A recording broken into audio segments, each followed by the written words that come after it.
So, Wai'anae Neighborhood Board number 24, calling meeting to order.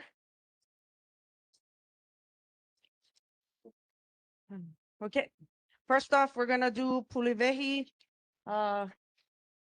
board member Haupu. Shall we stand, please?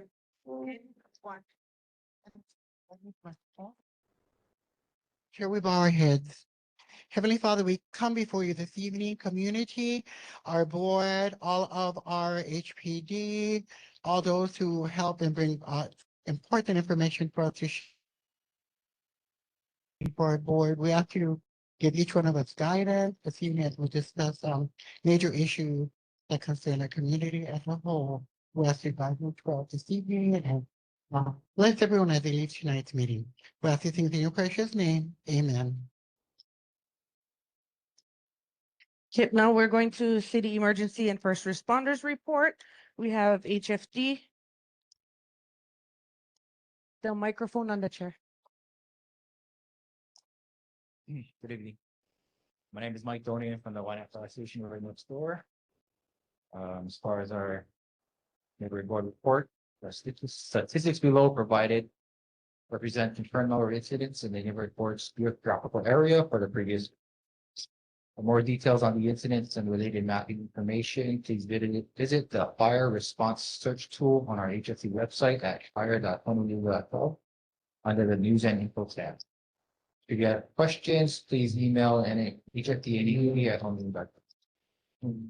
Statistics for the month of June 2026, we had 2 structure fires, 3 wildland fires, 5 nuisance fires, 6 activated fire alarms, 145 medical emergencies, and 1 mountain rescue.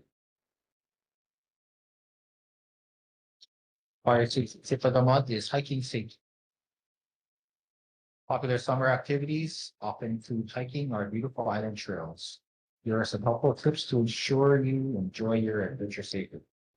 Plan ahead, choose a trail that is within your skill and stamina level. Visit whitetrail.org, learning provide visual trails. Check the weather. Remember the fact of the rain, wind, and swell forecast. Stay on the trail, never leave the trail or endanger yourself for a photo. Bring a buddy, ensure someone knows your plans. Watch the time, ensure you can return home before it gets done. Okay, any questions for HFD in person? Come to the microphone. Anyone online? Johnny May Perry, go ahead. Thank you, Chair. It's just FYI, along Plantation Road, Wai'anae Valley Road, they installed numerous humps. So just to let your department know that that's what's you're gonna get into when you come up those roads. Okay, thank you for that info. I know they keep popping up. Yeah, thank you. Thanks. Anybody else? Okay, no one online or in person. Thank you for your time. Appreciate it. Next up is Honolulu Police Department. HPD, go ahead.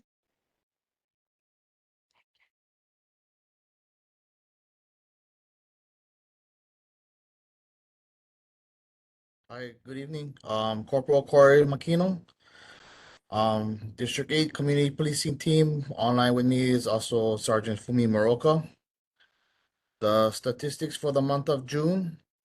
Motor vehicle thefts, we had 24 for the district. Wai'anae had 4. Burglaries was 14 for the district.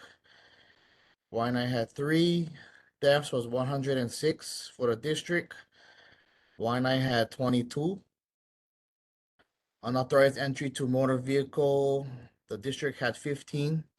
Wai'anae had 3. Traffic citations, 21 speeding citations issued.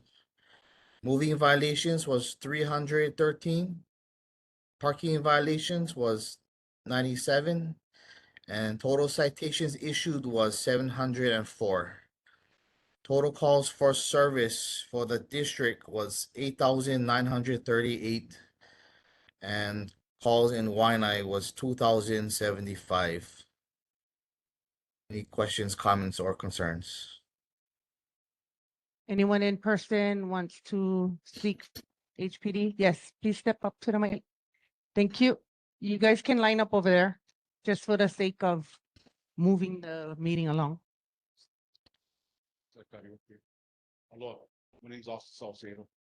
Just bring awareness, over KLs, the stray and, abandoned dogs that's being left alone in KL Mountains on our beach side.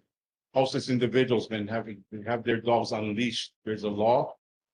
There's posted signage, these dogs unleashed in that area. The mountains is infested with loose dogs.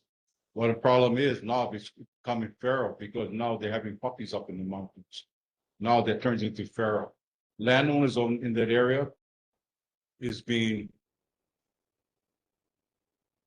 tails. So what can HPD do to a solution? How do you folks contact Hawaiian Humane Society to track these feral dogs, loose dogs? Because it's not lost dogs. I think the hunters is lost because they lost their dogs. Now it's becoming feral. That's a problem. It's a pandemic up there. That's the question. Yeah, so we work with the Humane Society. Whenever we get dispatched to any type of dogs, we do contact them. We'll wait for them to come, or they'll contact us, and then we'll let them know where the dogs are.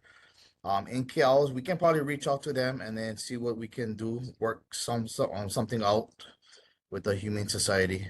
So yeah, I know it's becoming a growing issue down over there. There's two problems, sir. The ocean side is city. The mountain is DLNR. So you have to contact both of these jurisdictions, and the landowners is in between, like me. So we're being impacted by two entities, city and state. That's all I have. Okay, yeah, we can definitely look into that. And we can reach out to DLNR as well. Appreciate that. State your name, please. Hello, Maika Paulo. My name is Elton Magallanes, aka Poki. I'm a hunter-gatherer, Hawaii practitioner, lineal descendant, Wai'anae Moku, as well as an educator. I'm contracted by a Uluwa'e, the Hana Eagle program. Some of our recent activities, we give a partnership going on with water supply, Wai'anae watershed management, accessing Makaha Valley under the program to do archery hunting for the feral goats as well as pigs. But these last several gatherings that we had, sessions with the OPO up in the valley were kind of sketchy because again, when echo what Austin was mentioned, a lot of the goats is not coming down low anymore because the wild dogs is going off. We counted at least 20 head on that bridge, just that second water tank right above Makaha Towers. And the last time we went in there, maybe about a week ago, I was in the views, trek up to the ridge towards the goats. But you could hear the dogs in the next ravine over. So now we do a bit, before we never have to hunt in those conditions. Now we get an apex predator. So now we get a safety concern. So it's not just the dogs in KL, but the ones, there's also the cats is growing because of the homelessness on Kili Drive at the beach, the Makaha Beach area. And then also you get hunters neglecting their dogs. And a lot of people abandoning their dogs along Kili Drive. I know how they can do that stuff. So all they're doing is just growing huger and huger, and you guys multiply real quick. If you go into residential areas and you'll give them dog on your property, they'll probably violate or they're not drug them. Yeah. Okay. So there's a huge concern safety wise, as a hunter practitioner, an educator, and working actively, working with the field in the see, so. Kamaini, on the forefront, can easily drag. All it take is 3-4 dogs drag away. So we actually, the reason why I'm up here sharing from ours because scheduled to go have another session for tomorrow. Probably not. Keeping something close to see. Okay, he can wrap up here because 2 minutes is up. It's speak why it's not just in Wai'anae in Makaha, but it's in Wai'anae, it's in Wai'anae Mokitu. We've experienced this in the past, and this thing can go out real big if we start getting this under control. So I don't know if Humane Society or capturing and doing anything. Okay.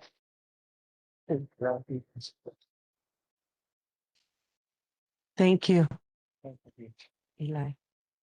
Yeah, we can let Humane Society know on that as well as DLNR. And then even the Board of Water, kind of that's their property up there. So we can reach out to them and see what we can do.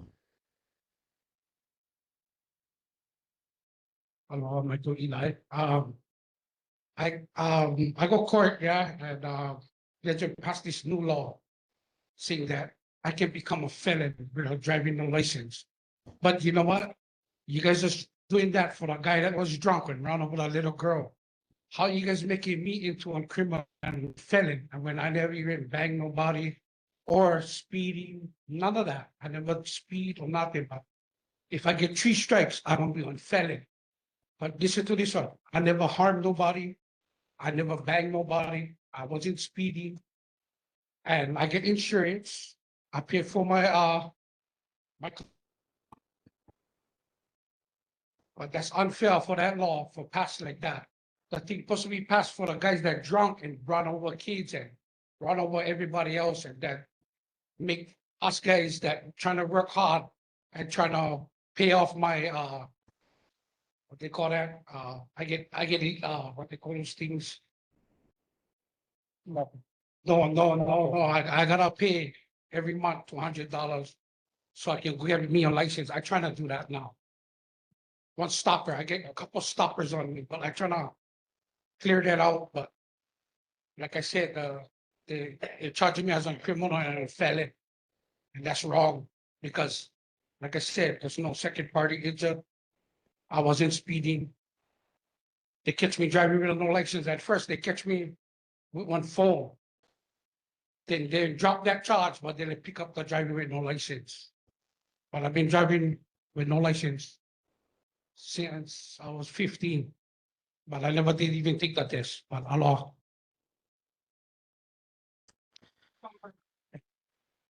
Aloha, Kalesa Fero. I hear you're mentioning about post communicate with the LNR. Let me put the mic down for a while and show you something.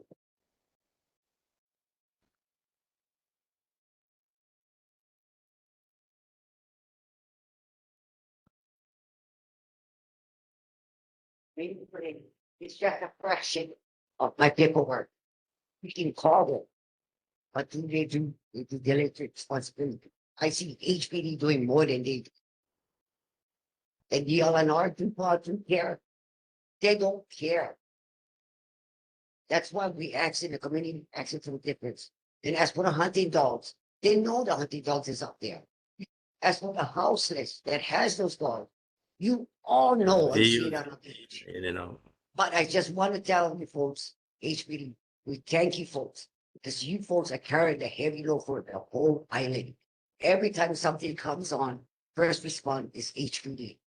So I'd like to thank you folks for your diligent responsibility, but we need to do more, people, community, to fight for HPD. They did not get the raise. Other people did. So we need to help them and give them the voice and the tools that they need. That's all I have to say. Mahalo, HPD, for you. The diligent responsibility. Mahalo. Thank you, Tikale. Yeah. Johnny May, go ahead. Chair, Thank you. Can I ask for clarification? Just asking for clarification. Appreciate it. Thank The you. statement- Okay, go ahead. Johnny May, can you stand by? Go The ahead. the statement is that it's hunting dogs, or is it homeless dogs or is it both? It's both, but some people lose their dogs in the mountain when they're hunting. Some of them, Okay. Yeah. I just wanted some clarification on that. no problem. Johnny May, go ahead, your turn. Oh, thank you, Chair. Help me understand how HPD works.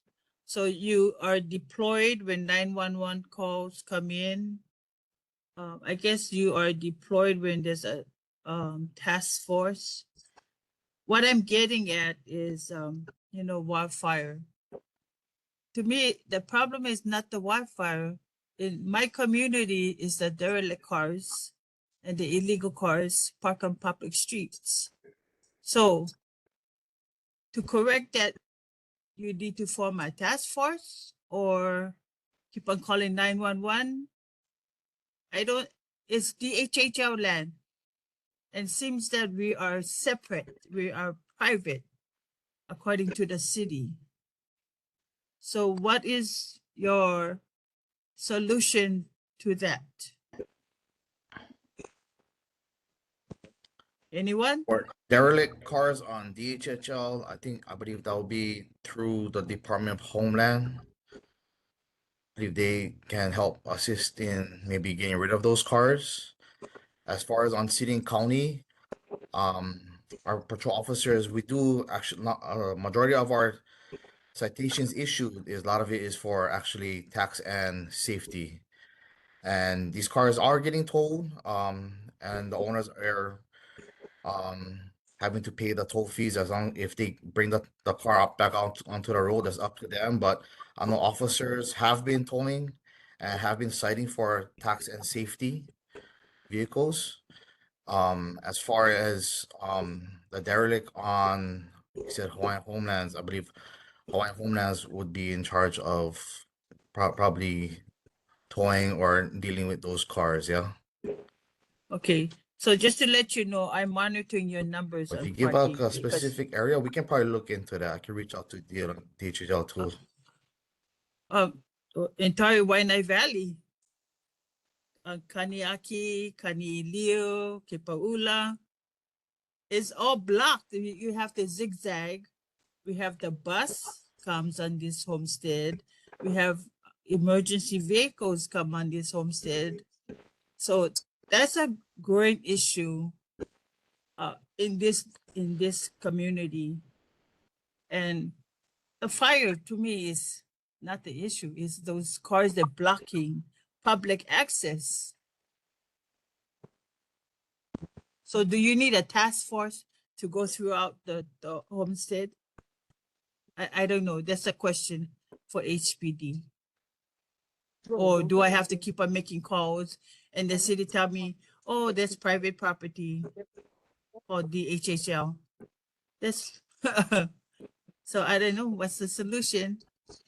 It's just common sense, and they use their garage for their dogs or as a patio. People just does not inconsiderate of their neighbors, very inconsiderate. So I don't know the solution. It's been decades. You think people get common sense, but apparently not. Oh yeah, and then on that issue, yeah, we agree. It's unacceptable. We can try see what we can do. I can try check if that area and maybe pass the word to patrol and maybe they can take a spin up there, see what they can do. And we can also reach out to DHHL as well. Okay, thank you very much. Have a great evening. You too. Anyone in person? Nope. Okay, thank you, HPD. Appreciate your time. Now we're going to ocean safety.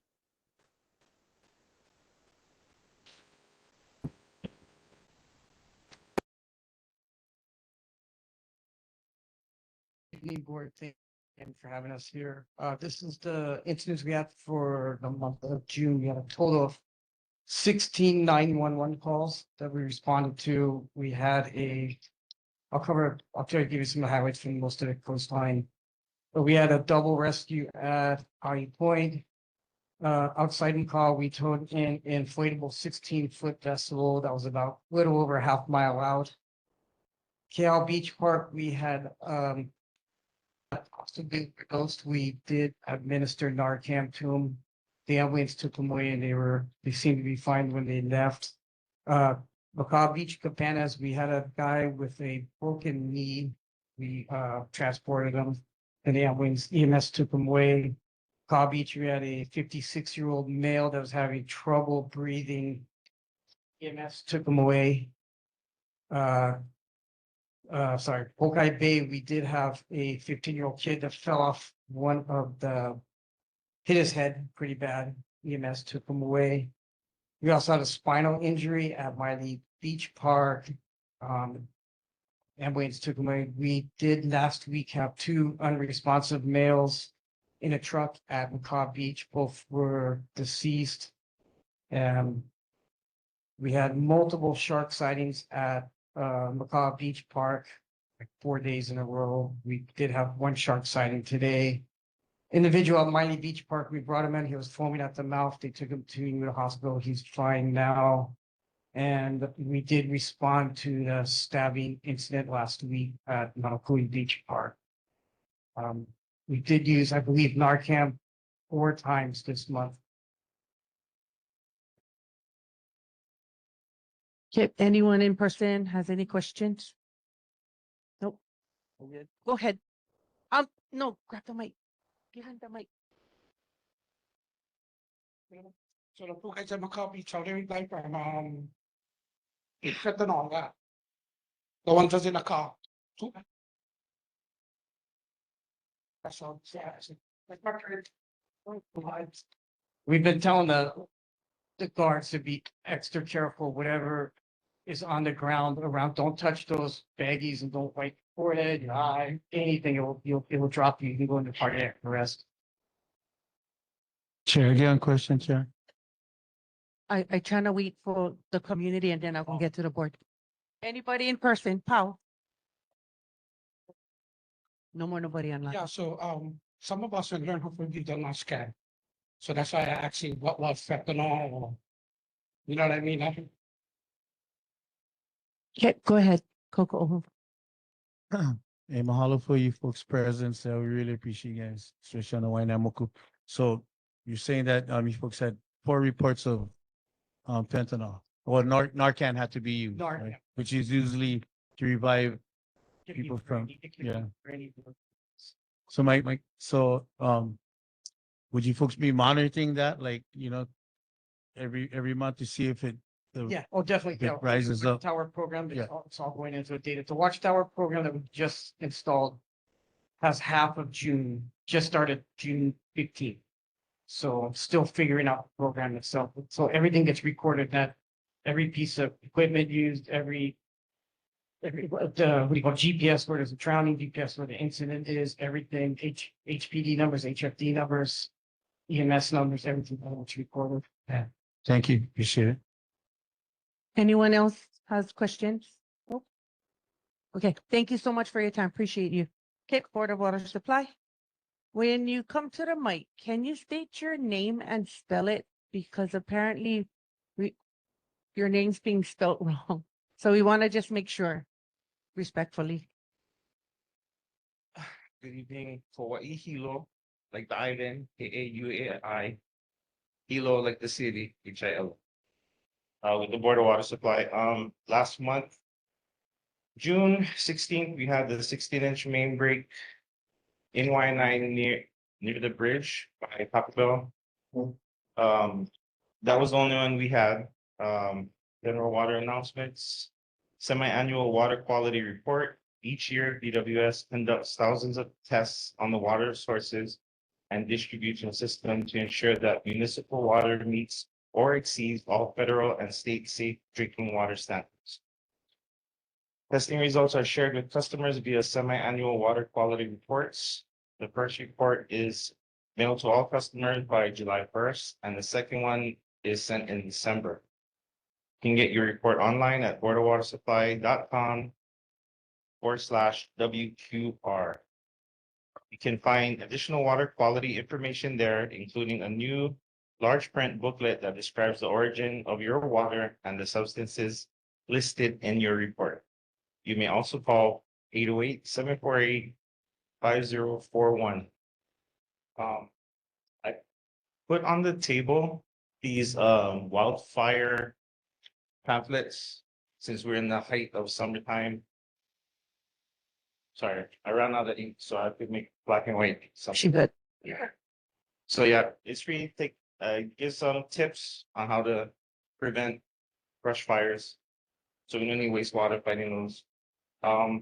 Chair, I checked on those 55-gallon water drums. We no longer give those out, but I was told you can order them on Amazon and you'll get a $40 rebate for purchasing them. Board member Jordan, you asked about which water main you are refurbishing. I still haven't gotten that information yet, but I will get back to you. Member Langford, you asked about the iron plates by Pililao Park. When we're gonna get rid of them, we ran into some unforeseen circumstances, so they're still working on it. So it's taking a little longer than they expected.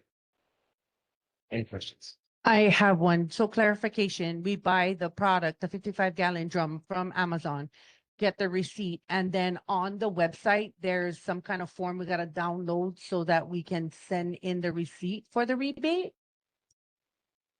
I was told that we give you a $40 rebate. They didn't specify how you go about getting that, but I can find out and get back to you. So Kathleen emailed me. So if Yeah, it's a Kathleen. form, I can print the forms and have it here so that people have it readily available. Yeah. Okay.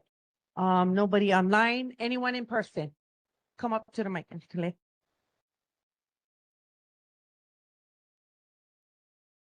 No, okay, so it. I just want to find out, you know, when you catch the rainwater, say. Of this period. Son, right, start, may I find one project? Or, storing the water, the reason I've been in this, water is given from Tiakula. It's up to us how we're gonna use the water, and I'm buying the materials and catching that water. I'm gonna use it my personal farming and everything. Not in the long run that they're gonna tax my barrels, but charge me for that water. Oh, boy, but this Hawaii is good. So I just wanted to put that out there because everybody's talking about. Wow. I can check on that. I haven't heard anything about that, but I can double check on that. So take a chair privilege on that one. So I actually saw a story from the news, not Hawaii news, but mainland news, in that in Oregon, you're not allowed to catch water. And this one guy got fined thousands of dollars for his 55-gallon drum catchment system from setup. I was like, wow. So yeah, some states already have that. Oh, yeah, okay, now I'll get, you know that we get climate change and stuff like that, yeah. Well, I was thinking, the water supply, right there in Sudan Navy, yeah, or the state in Sudan Navy. The Red Hill. They should go make, turn ocean water into drinking water and start doing that now with the money. You know what I mean? Start now. Because they're waste planning water and they would destroy it. Halal. You know what I mean? But the bottled water supply can jump on that real quick. I mean, turn ocean water into regular water for drink. Then the mountain can recharge itself too at the same time. You know what I mean? The thing is, two birds with one stone. A mountain can be replenished and we can have water on the side. That's what I think it would. I mean, giving them a suggestion. Okay, thank you. Aloha. Anybody else want to come to the mic? Go ahead, state your name. Hello, my Kako, Pikachu, Shelby doing it. I wasn't going to say anything, but I already talked to him offline. But because it's so valuable, and he didn't know that I want everyone on the board to know in 96792 that the military is having an EIS regarding some LMS take longshore pier dredging thing to do with Pearl Harbor. And it's going to be a big thing July 13th at Oahu Veterans Center. How did I find this out? The Kawaiola newspaper. Don't worry, the trustees' numbers, they still don't work, Jermaine. You know what happened yesterday at that crazy meeting. But with this water thing, it's a lot of issues because you have to deal with king tides, when the dredging comes in, when it goes up and down, and I put the mathematical formula. Anyone can send their input online to the website before you come to the meeting on, I think, the 13th. But I encourage people, if you're dealing with water, buy. And we deal with this in Maui Kea. It's called HRS 7-1. It's protected into a trust. So I can speed this before Kathleen or Lau gets involved. That's how we do in Kukia Mauna Kea. You don't mess with people in Hilo because they're catching the water on their own. You still got to use chlorine, do all these things. So if people want to do it in Wai'anae, good luck. Get in the rain. Thank you very much. I'll look at that.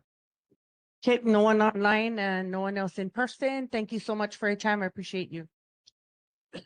Okay, next on the agenda, declaration of any conflicts by board members. Board members to state if they hold any conflicts regarding any issues under board business. Nope. Okay, let's move on to the next.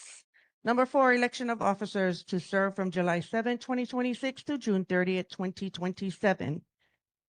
We'll do the chair first. Any nominations for the chair? You gotta pick up the mic. I nominate.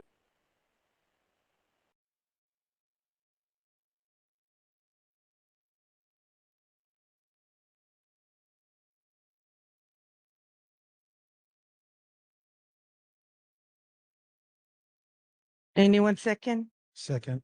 Second.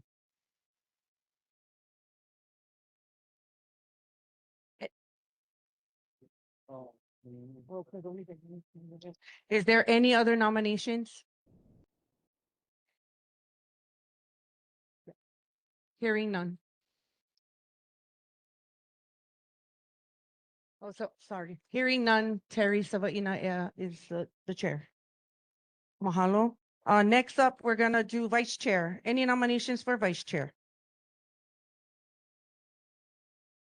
Chair, I'll nominate Kim Haupu. You okay with that? Can I get a second? Second.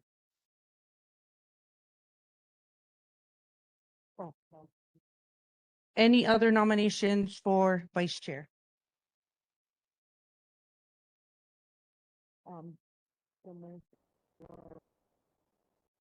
Who motioned? I'm sorry. He's trying to, Joe motioned. Second was, DeSoto Mooney. Okay. So hearing no, sorry, did I hear? No? Okay, so hearing, no other nominations. Kimberly Haupu is vice chair. We'll move on to secretary. Any nominations for secretary?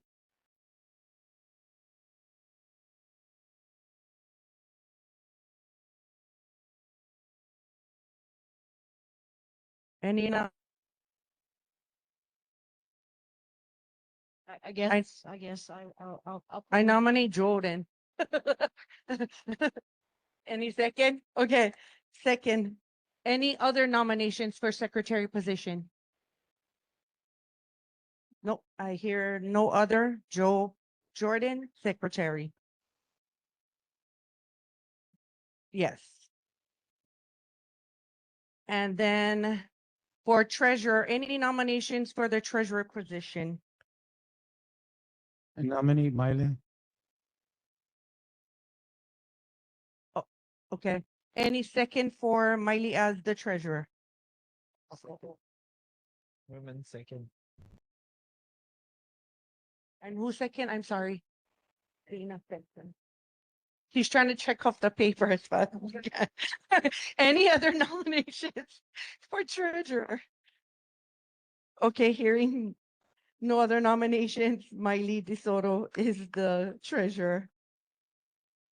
Okay, Sergeant at Arms. Any nominations for Sergeant at Arms? I nominate Uncle Richard. Uncle Richard declines. I nominate Kauko'ohu Vahilani.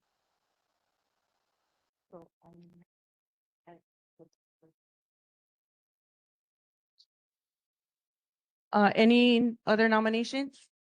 Hearing none? By acclamation, you are the Sergeant at Arms. Okay, we are, congratulations, everybody.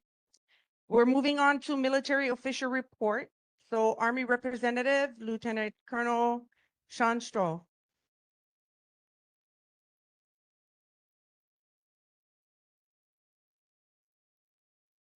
You're on mute, sir. Unmute.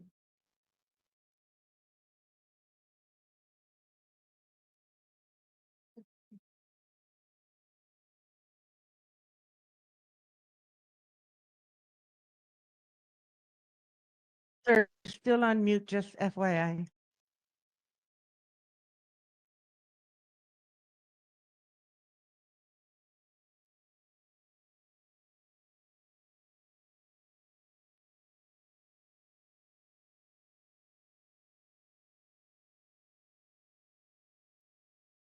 Sir, can you nod your head if you're, okay, I see it now. Go ahead. Board, can you hear me now? Yes, sir. Okay, board, I just have, and community, I just have a few updates tonight. One for the Makua Beach Assault Training Area. This training area hasn't been used for many years. It was active in the 1920s to the 1990s. And then in 2016, the Army conducted an area-wide cleanup. This is just a reminder of some signs in the area that have received recent vandalization, but they are in the area that mark the boundaries of the old training area.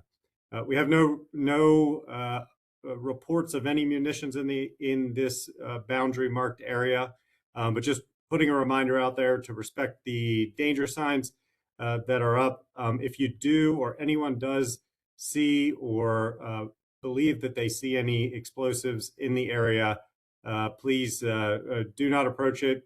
Call 911, and we'll assist with Army response. Also, if you just have any information about it and about the training area, you can contact U.S. Army Garrison Hawaii Cleanup Program in the response number on the fact sheet for the monthly board. We do have two upcoming job fairs, one on the 21st of July at Alimanu Military Reservation and one on 24 August at Alimano Military Reservation. Both start at 8:30. And then just one last reminder, Rim of the Pacific, or RIMPAC, started on June 24th and goes all the way through July 31st. Very large maritime exercise, 25,000 personnel from 31 participating nations. It's just a reminder that there could be an increase in military aircraft, ships, and personnel, as well as noise, traffic, and potential activity around Oahu during those times. Board and community, those are the notes I have for you, and we'll stand by here for any questions you may have. Anyone in person, come to the microphone, state your name. Hello, Colonel Pikachu Shelby Banner. Are you the same Colonel at Nanakuli board we had just the other month? I can't tell from the little Zoom. Or are you a different officer? Different officer. Okay, so I asked for if we could do a meeting, but more like a summer barbecue between the military from the Nanakuli Army Colonel officer that came to the board, and they were supposed to contact me back. We're going to work with Micro. They got Randy Jung in the house to try to see how we can coordinate this. We know it's very tricky to talk about the Hawaiian Kingdom, the treaties, the U.S., and what's going on in Iran, China, Taiwan, and global politics. You may not be able to say anything online, but I did want to do a summer barbecue. But in realistic, I know you guys have got training. We got to do 3 months in advance. So how about January? Are we able to look at something to do something January, like a summer barbecue? I'm looking at Pokai Bay or Nanakuli Zubland Beach. We can do kickball, volleyball, get the kids involved, summer barbecue. We're not going to talk about politics, but if you can bring the admirals of PACOM involved with the barbecue, with the kapuna, you know they're going to talk about it anyway, but all be off camera. I think we can make a solid relationship that way. And that's a way of trying to get things to work in motion by eating together, like Jesus said. If we can't eat together and break bread, it's going to be hard to move forward.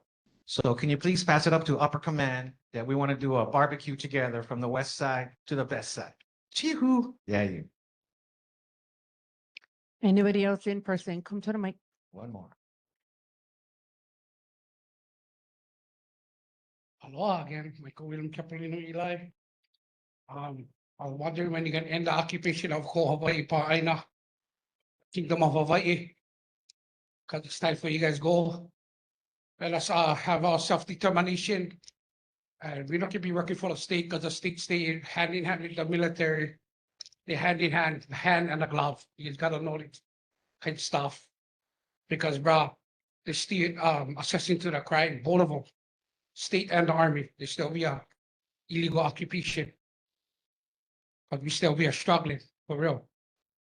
And I was wondering, yeah, how much per acre you guys $1 acre or dollar for the whole acreage you guys lease? You know what I mean? To get Barking Sands, Big Island, Makua, Schofield. You just gotta deoccupy. That's all I ask you. Aloha. Aoyo. Anybody else in person? Online? Online, Johnny May, go ahead. Thank you, Chair.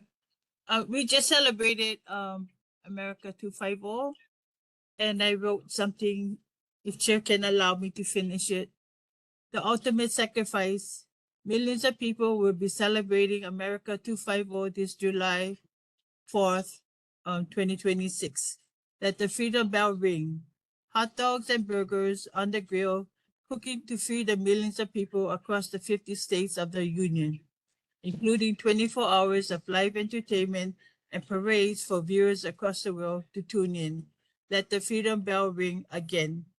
People in Hawaii, I suspect the obvious, celebrating the red, white, and blue at their favorite beach park in the neighborhood or afar. In the cooler filled with ice and drinks, the poke, the macaroni salad, the teriyaki meat, and hot dogs. The father or grandfather gets the grill ready while the children are in the ocean with sand in their hair and tumbling by the waves, laughing and going back for more, while others at the shopping center or watching a movie. The lucky ones on a family trip where fuel cost is up. Do we, the people of Hawaii, know the true meaning of the cost of freedom? Environmental desecration, the emotional cost, the human cost, the monetary cost for remediation that would take decades. The list endless. One of Sister Robi Kahakalau's famous song, Makua, the mountains, the valley, and ocean, make us realize where we want to be. Another well-known Hawaiian artist is the late Gentle Giant, whose ashes remain facing Makua Valley from the Pacific Ocean. Brother Israel is Kamakaviva Oli, June 26, 1997. In tribute and memory of my late cousin Walter B. Aldiger, March 11, 2023, and her dearest friend, Leandra Y. Rodriguez, February 14, 2016. Women of great fortitude and together warriors of the grassroots fight of Makua Valley. From a mother of 2 veterans, and in my own opinion, here's my ancestors' cost for all. I write the ultimate sacrifice. Unlike the rest of the Leeward Coast, Makua Valley, the valley which is a highly sacred wahipana to the natives Hawaii, adopted from her parents, earth and sky, when she was 5, white, purity and innocence, in August of 1964, and sold like a prostitute to perform the unthinkable for $1 a year. To foreigners not familiar to her ahupua'a, imprisoned and held hostage with no negotiation summit and heavily guarded by armed combat men 24/7 for almost 65 years. Johnny, Every time, how much more? it's almost, I ask you not to interrupt me. Every time when these foreigners are armed, combat men came opening the metal gates, metaphorically her legs, for a good time, round and round. They brought with them heavy artillery, mortar, M14, M60, naval bombardment, and aerial bombing to ship to show artillery instead of robbers to show her a good time. Their personal thrills started from dawn to dusk with Johnny May unscheduled Perry, visits. how much more? How many more sentences? Huh? One more paragraph. No, we gotta cut you off. I'm sorry. Oh, you're really losing the I tone gave of you the whole almost 3 dish. minutes. Okay, Okay, Thank okay, you for moving your on. time. Okay, You're really missing the tone. let Auntie, I thought she was going, oh, she. Okay, make it short, please. Yeah. Thank you. No mean so I stay picking in the military, but No, no, no. my grandfather stay buried up Punch Bowl. Mm-hmm. He never get homestead. Okay. So of course I can be gambling. Okay. Aloha. Thank you. Chair. Anybody else in person? Okay, go. Board, go ahead. Lieutenant Colonel, could I get clarification on what your first statements were? You were saying that the US Army hasn't trained in a portion of Makua. Are you referring to the area outside of the fence, which is the beachfront area, and the signs that were installed in that area, calling it dangerous? Because the military not once, but twice did the triple R with removing any past unexploded ordnance in that area, as well as Keawaula. So I just want clarity on where you're actually talking about. Yes, ma'am. Yes, ma'am. That is the area that we're talking about, which what we are referencing as Makua Beach Assault Training Area.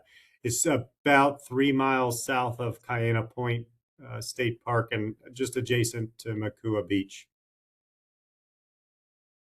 Okay, so then I've been asking a question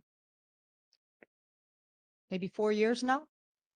And since we had heavy rains this year, we had almost 80 plus inches within 3 months, equivalent of all last year. Did the US Army did any recon in that specific area, Makua Beach area, for any potential roll off that goes through your fence and into our near shore waters?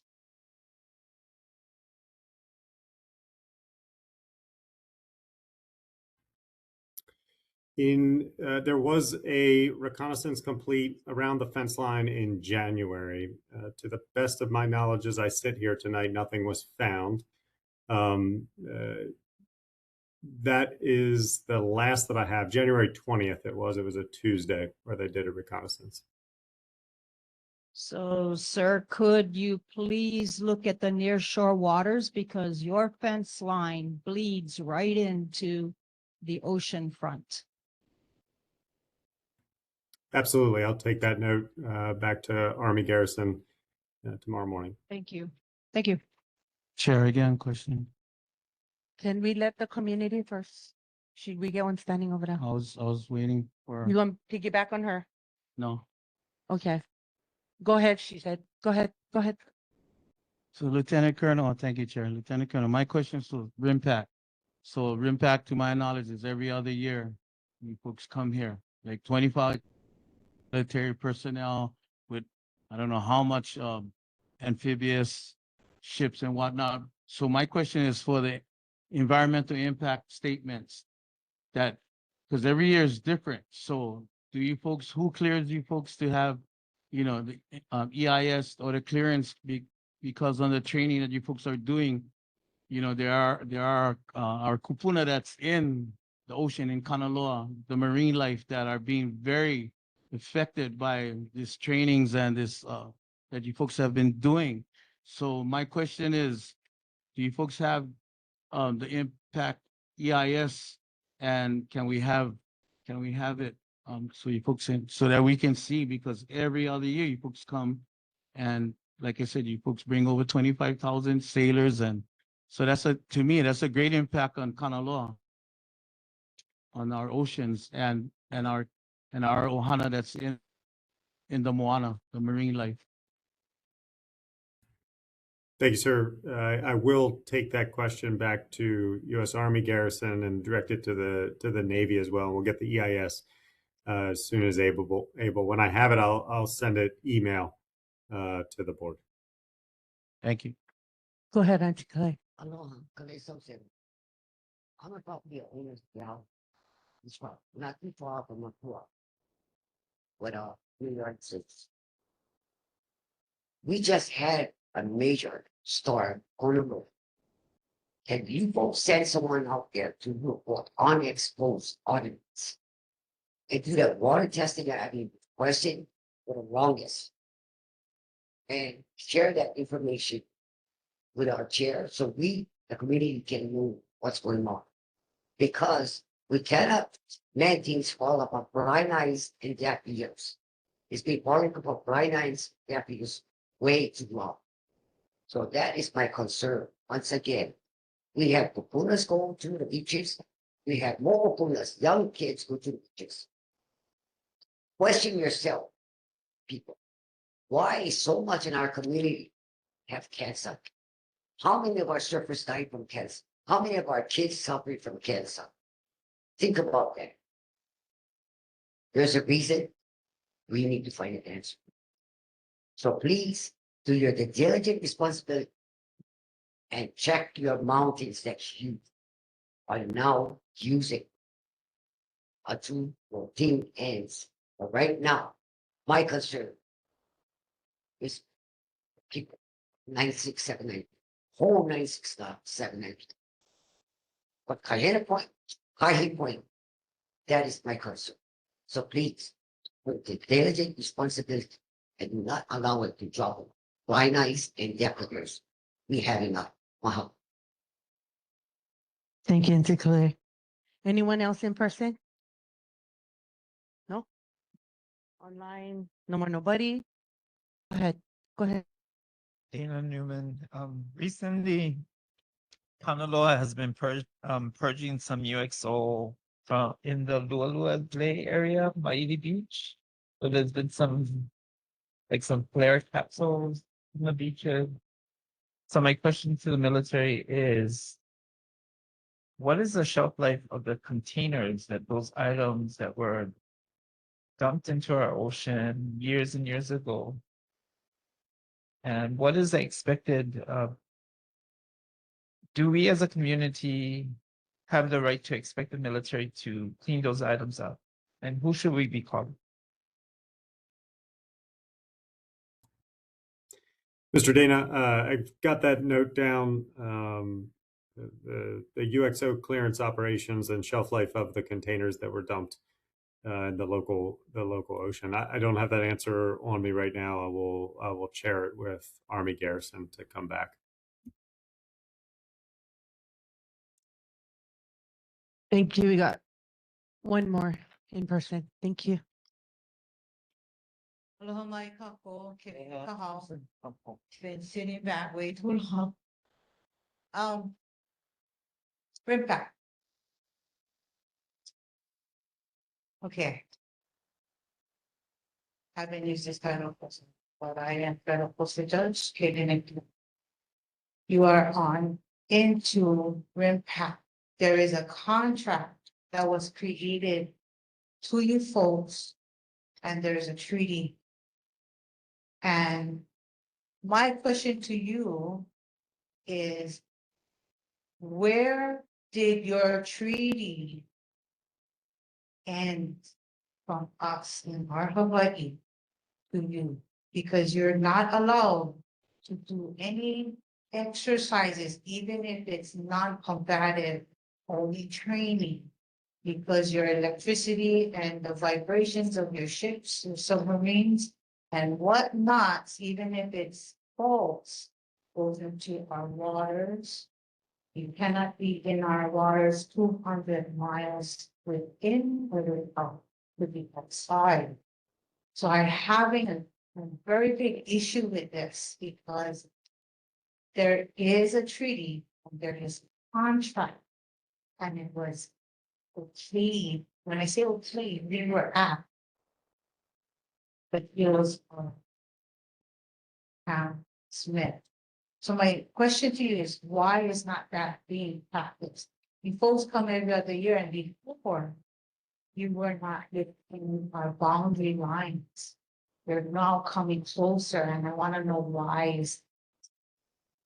Please answer that question, because now you're violating contract and a treaty boundary that which the military, all branches were given to the state. Yes, ma'am, I understand the question of what is the status of the treaty intended to keep maritime vessels outside of a 200-mile radius, and are we in violation of it? Again, I don't have that answer as I sit here right now, but we'll communicate it back to U.S. Army Garrison and then get it to the Navy to get a response for you. Thank you. And I just need to bring that up because of the fact that it was made aware of Camp Smith in 2010, 15, and 17. That's why I'm bringing this up. So it was acknowledged and it was okay that, and we had an agreement that it would not affect the waters within. I'm sorry, Chair. You're fine. Thank you. Okay. Anyone else in person for the military? Nope. Board? Nope. Okay. Thank you, sir. Appreciate your time. Have a good evening. Next is presentation, CRB Community Resource Program, Arissa Barcinas. Okay. Yes, come up. So she presents, I'm gonna take a 10-minute recess because she has resources, the netting, she has all that stuff to give to the community. And I don't want the meeting to be interrupted with people talking because I know it's gonna happen. So we'll take a 10-minute, okay? Go ahead with your presentation. Okay, thank you. Hello, everybody. My name is Arissa Barcinas. I'm with the Coconut Rhinoceros Fetal Response Program. I'm here today to announce a new program that we have going on where we have some resources that we can give out. And so first I'll go through some general information about the coconut rhinoceros beetle and then kind of go into a little bit more about what I have with me today. If we run out of materials, we can always bring them back at the next meeting or bring them at another time. So the coconut rhinoceros beetle, many of you are probably familiar with. It's the beetle that's causing the devastation to the coconut trees. This adult beetle on the left here is the photo, and I have some specimens in the back of the room as well. But this is the one that's feeding on the trees, causing all that damage. And then on the right, you have those earlier life stages, the larvae. These are the ones, these are their breeding stages. So these guys you're going to find in things like compost, mulch, really any decaying plant material is where they thrive. So they feed primarily on palms. Coconut palms and fan palms are going to be their favorite. So they really have been impacting heavily, of course, our coconuts, but also the endemic lowland. And then they can also host shift to feed on some other palms and some important secondary hosts that they can feed on include challah, sugarcane, banana, lots of other species if those favorite food sources aren't available or they start to die from seed.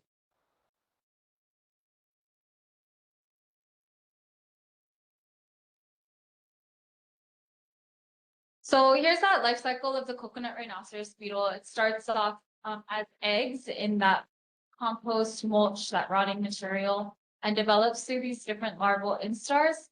Then it pupates and then becomes this adult. And then as an adult is the only time that they're actually feeding on the trees. So in these earlier life stages, they're getting all their nutrition from that rotting plant material. As adults, they're getting all their nutrition from the trees. And so in these different life stages, they're in different areas usually. You know, the adults will usually be in the live host versus the larvae that you might find on the ground in a compost. So the damage that they cause, you probably are familiar with, are these big boreholes and these beak cuts. And the way that the adult beetles cause this damage is they use their legs to bore down into the heart of the plant, and then they have sucking mouth parts that they use to feed on the sap. So the damage to some other palms can look a little bit different, but those really large boreholes are going to be the key sign of severe damage. And then here's some photos of the damage to challah on the left and then banana on the right. And it's a little bit hard to see, but it's going to be those big boreholes. So CRB is now on almost all areas of Oahu at some level. But there are some areas that have very, very high populations. And unfortunately, Wai'anae is one area where CRB is very, very prevalent. And there is a large infestation.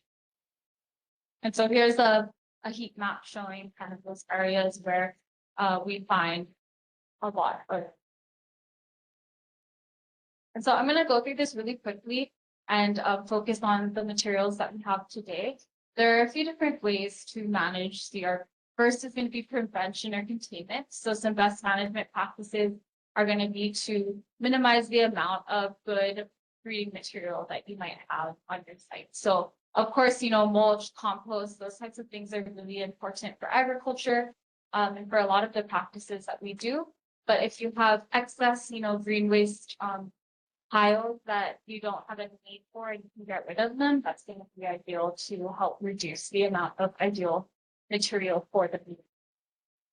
That kind of goes hand in hand with this cultural and sanitation, making sure that that material is gone if possible. And then for physical management, there's management of breeding sites, which can be things like searching through and removing CRB. It can be grinding or chipping material. And then there's also netting, which I'll go into in a minute. And then there are biological controls for CRB. And so biocontrols for CRB, there are a few that have been used in a lot of other areas that CRB has infested. So CRB has infested a lot of the Pacific Islands, and in a lot of areas, what they've been able to successfully introduce is a virus that keeps the beetle populations suppressed. Hawaii has just started looking into this virus. At first, it was thought that we had a beetle that was resistant to this virus. But upon further investigation, it's the virus from these other areas that was collected in Palau and American Samoa has been showing a lot of success at controlling this beetle, at least in the lab setting. So that is something that we are hopeful for, but it's a bit further down the road. And then lastly are chemical management options. And so these can include things like systemic treatments or foliar treatments using insecticides. I'm going to go ahead and I guess we could go through this really quickly. But of course, there are a few different ways to kill CRB. So physical is going to be things like crushing, cutting, or chopping them. Heat will kill CRB, so temperatures over 115 degrees. And then there's chemical treatments that will kill CRB, so certain toxins, those pesticides, or even really high salinity. And then there's also resource deprivation. So of course, removing something that they need to survive, whether it's trees, breeding sites, or just that environment. If you can remove something that they need, that's obviously going to hinder their extension. I'm not going to go through this, but I have handouts in the back that kind of go through this.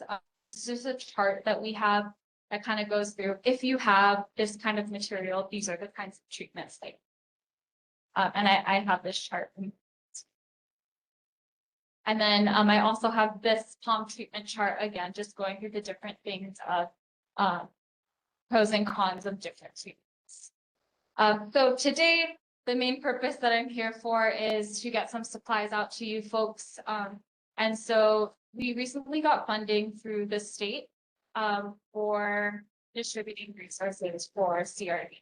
And so some of the things that are covered within this program is netting for palms. And so the way that the netting for palms works is you basically will install a net around the crown of the palm tree. You'll basically install a net right in the crown of the palm tree. And as the beetle goes up to feed and they start to dig down and to feed on the tree, they just get tangled in that net. And so that's just going to be a physical barrier for CRB. This is obviously going to be more useful for your shorter trees, the dwarf trees or trees, keiki trees. probably not going to be a good option for really, really tall trees unless you have tree trimmer or someone going up to the tree regularly. Another thing that we have is just big pieces of net. So same concept, trapping the beetles as they're coming in or out of mulch piles or compost piles. So if you can get it covered with this net, it's a really small eye size. And when the beetles try to come in or go out, their legs get both tangled up in that net. And so it'll help you to at least catch them and detect if beetles are entering there. And then I also have traps. So these are panel traps that you've probably seen hanging around all over the island. If you would like to have one on your property, I have some with me today that you can take. They're more effective for detection. So it'll give you a good idea of if beetles are kind of passing through your property or about how many you might have in the area. They're not really a great control tool. So just hanging a trap isn't going to solve the problem. They catch a pretty small percentage of beetles in the area. This particular trap uses a pheromone lure in the middle. So it's a smell that the beetle emits and other beetles are attracted to. So that's what it's kind of attracting it. If you're interested in a panel trap, we can get that to you. There are also some people who are kind of utilizing different types of trapping. Barrel trapping is one that's become really popular that utilizes kind of the different layers of trapping. So they put mulch into a barrel, net on top, and the lure under the net so that the beetles are going towards those breeding sites or towards the lure, getting trapped in the net. And so if you want something, if you want the net or you want just lures for making your own traps, you can supply that as well. And then something else that is being made available through this program is foliar treatment insecticides. So these are going to be canopy sprays. And so the way that they work is they kill beetles on contact. So this is going to be most feasible for not your coconut trees, for any other types of palms where you're not consuming. The way that they work is once it comes in contact with the beetle will die. So they do have a pretty short efficacy. So there's one synthetic one that we're able to give out, and that one usually has a reapplication of about 3 months. And then we also have another option that you would have to probably apply once every month. Same thing with this. It's a very targeted spray, so you would have to have access to the tree or someone put it into the tree. You need to get it. So I have all these materials with me today. I think we can maybe do some questions if there's time. We'll do the questions first and then I'll do the recess so that people can take the product and not interrupt the meeting. So Yeah. come to the microphone. If you have questions. I have a couple questions. So the first question is to do with the slide that you have. And then there was a red spot on it. Yeah. So you see where the red spot is? It's supposed to be the highest consumption. Did you guys go and do a study on why it's attracted to that spot particularly? And what did you do about it? Yeah, so we map will change quite a bit over the years. But I guess what's been the most consistent trend is usually in areas where there's a lot of mulch, and ag areas is where we tend to see the highest beetle populations. Another thing is just unmanaged areas also.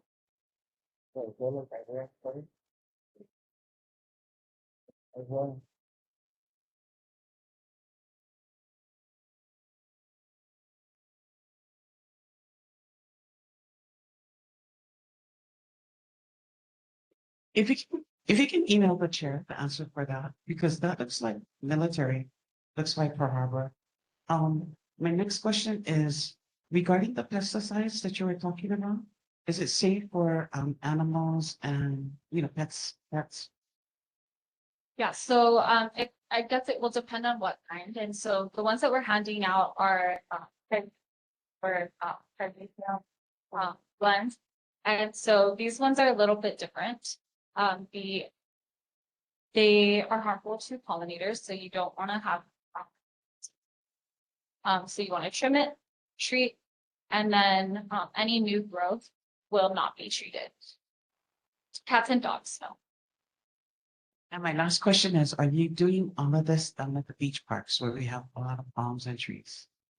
So our program is not, unfortunately, we are doing a lot more outreach, kind of doing a lot of like the data side of it. We're a UH program, but there is some treatments that I know being done by city and county on some of their properties, but I'm not sure the extent. Anyone else come to the mic? Come. Hello, I have a few questions. One, how do we sign up for resources, for the materials? Phase one stuff. We will give them out. Okay. The next one, if we do take home a trap, is someone gonna come to, check in and collect the data? It's gonna be completely, so no one's gonna check the data or anything. We don't really have the capacity to really manage that data either. So I've been telling people, if you're seeing something really novel or interesting, you can definitely let us know. We don't with collecting all that data, but it does help anecdotally to know what's going on. But it's really, yeah, if you find beetles, you can remove them and just make sure they're dead. Are you guys familiar with Neo or do you guys work hand in hand? Okay, so one thing I do know is that they planted a lot of trees around our island and their team is very small. Do you guys help them go out to the states to help along with those trees? We haven't. I have worked with them a little bit. But yeah, what they're doing is really awesome. They've been replanting, and that's going to be a really important part of battling CRB is planting more trees. If CRB kills 10% of 100 versus 10% of 10 trees, the more trees we have, the better chance we have against CRB. Do you know if the military has any solutions to aid in COCOAs in regaining our resource? Since they're the ones that got CRB here. Oh. So to the extent, I guess our program, they have provided a lot of funding for doing like a lot of this trap checking and some treatments. But yeah. Anyone else in person? Go ahead, state your name. Hello, my Kako. Pikachu Shelby Burner. So we've been through this road before, as Jermaine Myers Namically board knows. And my solution when Philip Van Orden was the chair is where's the solution to eat the CRV? Because Indiana Jones, Temple of Doom, not sure when you were born, it says on VHS tapes, Dr. Jones, Dr. Jones. They was eating this as the delicacy, and I'm even talking about monkey brains. Yes, because it's called the larva, like you're showing that beautiful jar over there, Una Momento. So we can show it on the camera for Little TV and everybody on Facebook stream. So this is a delicacy in Malaysia, Vietnam. Micronesians eat this. So now you're not gonna eat the ugly cockroach, because that sucker is hard. We do have solutions through ProAct solutions through Nate. We have the bucket, any kind of bucket, and you put like the solar lights, and they're attracted to the UV and the lights and they come and they drop in because they can't fly out. So that is our Wai'anae. No money, no budget, no bank account board system, but we should eat it and make a delicacy. And we got Chinese, Taiwanese, a lot of tourists tell them it's extra potent, live long, stay strong, hot pot nabe. You can buy the curry at Don Quixote. I was just there. Put it, the mushrooms, they won't know the stinking divots, bro. Call it intestinal hormone. Ooh, it's a delicacy. Charge escargot. You guys already eat escargot in snails case, so it does not play garlic, blah, blah, blah, blah, blah. So let's talk about solutions. Let's eat it. Sell it to the tourists. And then charge a premium like $5, whatever you want to charge. We're gonna make money, bro. Economy. Okay, we have Johnny May Perry online. Go ahead. Yeah, there seems to be more than 2 minutes. Anyway, is the product sold at City Mill? Just for the record, for it the wasn't. I have a compost, timer for is it food everyone. waste So I just want or you plant to know waste? that it Or wasn't is 2 minutes. that, how is it Because I transferred? have it on a timer and so will you be on a timer too. Thank you very much. Stop interrupting me. I'm talking. It's my time. Well, Is- I'm is the talking because egg- I'm the is the- chair is and the you're bug being traveled rude, so I need by to correct you in butterflies? decorum, please. Point of order, Point of decorum. order. Okay, Chair, got point of you, order. got you. Point Let of me order. finish. Point of order. Got Johnny you. May. Got you. Johnny May. Got you. My turn to speak. Sergeant of Arms, Johnny May. I mean, you've been a part of this, part of the board for years, and you've been an active community member for years. So, you know, you already should know, right? Everybody get 2 minutes, and so please don't blare out other things about other community members are more than 2 minutes, because chair does have the timer. So just wanted to let you know about that, Johnny May. Thank you. Is it sold at City Mill? How is the bug transferred, the eggs? Is it by butterfly? Is the compost food waste or plant-based? Thank you. So the products for treating CRB, a lot of them are not sold at City Mill. You might find some with similar active ingredients or even the same active ingredients, but a lot of times they're at much lower concentrations. For how they lay their eggs, the adult beetles will leave the trees usually to find breeding sites. So any decaying plant material that can be compost, mulch, even bark soil, we've seen them lay their eggs in. In certain circumstances, if you have a tree that has a lot of, green waste in the tree, it's just kind of accumulating waste up in the crown. We've also seen them just lay eggs right there. Yeah.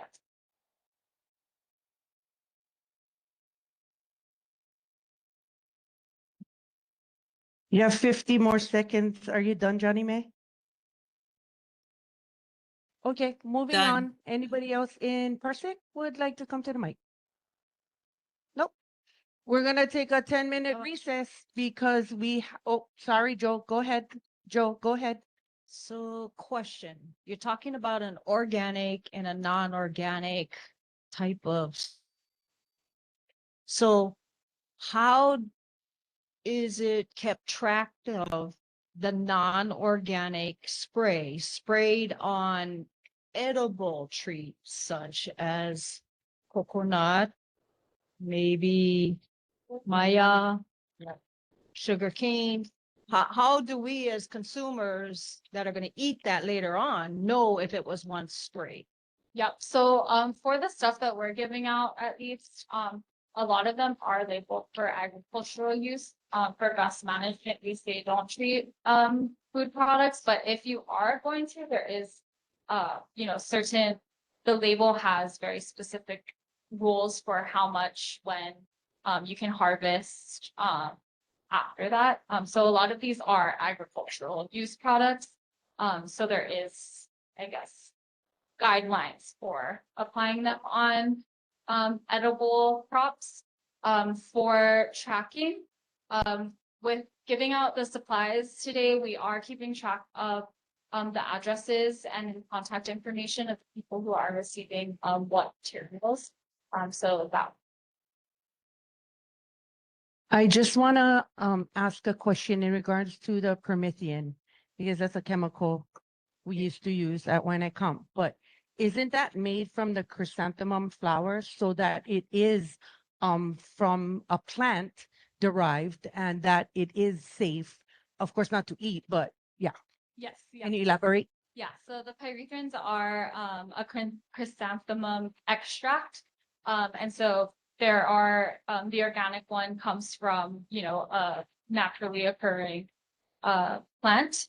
And then the synthetic one is basically human made to mimic that same chemical from the plant. So is there a choice between the two, or you just have the So Oh, I have great. both the synthetic and the organic. Thank you for that clarification. Appreciate it. Anybody else get question before we do a recess? Please come to the mic. Aloha, police officer. You know, it's no difference than a locust when the Philippines caught the locust because they was eating the crops. It's no difference. What recipe you gonna create? Recipe book. It'll show you how they use the worms and make with chocolates and everything. So it's no difference. But you know what? They used to sell crickets, chocolate crickets at 7-Eleven. Think about that.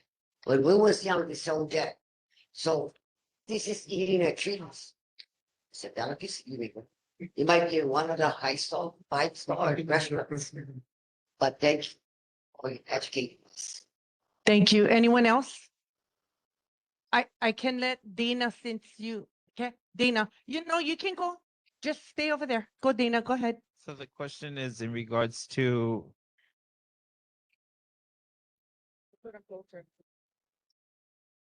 so if we are utilizing all of these methods, will CRB go away?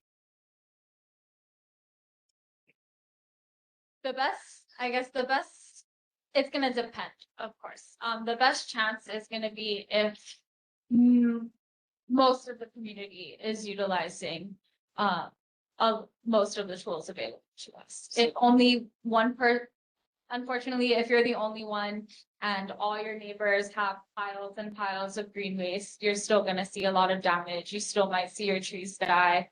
You still will see the trees die around you. So it really does take the entire community having a hand in this management for success. So the next question would be in regards to if we got rid of all of the mulch or any type of topping to the soil, what is the effect to the temperature? The long-term effect of ground temperature, and how will it be in Hawaii? I'm not too sure the answer for, I guess, how would affect ground temperature, but I do know that, yeah, for, getting rid of mulch isn't going to be the solution in a lot of cases, especially in agricultural areas or in areas where you're trying to build up the soil. Mulch is going to be so important. And so if that's the case, then you do need that mulch, which a lot of people do. It just comes down to being extra aggressive with either searching through it or, taking precautions to catch beetles as they're coming in. Thank you for the clarification. Go ahead. Just one question. Where the thing came from? The thing came from Guam, from the Air Force. Hickam Air Force Base. That's where the thing came from. CRB came from Hickam Air Force Base. That's the only question I asked. Great question. So for a long time, that was the, I guess, consent. There has been suspicions now because the biocontrol has been so successful. We thought that we had the same beetle as from Guam that was resistant to the biocontrol. But then our beetle turned out not to be resistant to the biocontrol. So right now, unfortunately, there's no, solid proof of where the beetle came from. But we do know that the virus is working on it. So we might have at least one type of, part of our population might be from somewhere else. But it is also possible that they're from Guam. Chair. Go ahead. Sis, what was your name again? Rissa, thank you. So my question is there any natural predator towards the CRB? And I'm knowing if there's a natural predator, I'm not sure it's gonna be Kanaka to here. What would be, if there was any studies that would be a Kanaka insects or predator here that would be, that would be a predator against the CRB. Yeah. So yeah, unfortunately, there aren't many natural predators for CRB here. Some things that we have here now that feed on CRB, we have seen chickens kind of go through different things, feed on the larvae. Pigs, we've seen eating those big larvae, so chickens, pigs, sometimes cattle egrets, sometimes mongoose. We've seen run away with them. Rats, we think are probably picking at them a little bit, but just to a pretty small extent. So where the CRB originally comes from, what was the natural predator? Where CRB is originally from, they do have a lot of natural predators, so things like birds, things like bigger, wildlife that's eating them, but also things like the virus, that it just is naturally occurring that. Maybe we can get with the Department of, at UH, to come up with something about getting that virus out or a stronger virus.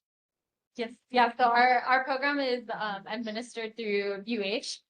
So I work really closely with the researcher who's doing a lot of that stuff with the virus. And I guess most recent update is that they're seeing huge success, a lot better than they had really hoped for. And they collected virus from Palau, and pretty much all the people have died that were exposed to it. So next steps is getting more wide scale testing amongst different host species, and of course regulations.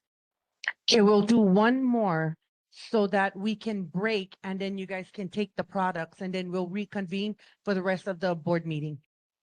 Okay, last one. Hello, I was just gonna help spread awareness. I didn't have a question. One of them was if we had anything that does get, pigs seem to be like a really good solution. We work with them. Practicing pretty natural farming, it really helps with spreading out, walking by even when having the pigs around. It decreased it in the area. And then another thing is that I just wanted to let everybody know, just in case you didn't know, it's not just in the meal, it's in Opam. Lolo, for us holly builders, it's really affected us. It's hard to find Lolo now. We don't have the same condition with them, but we go around and search every tree that we've actually hit to cut the leaf, every single tree. Yep. Yeah, I've also seen it in my mom. Thank you for that. Appreciate it. So at this time, we're gonna take a recess, a 10-minute recess, so that everyone can go bathroom, plus also grab your the end of the meeting.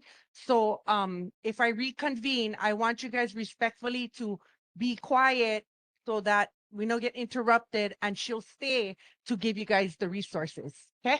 So Great. we're taking a 10-minute break. You guys all agree, Kohana?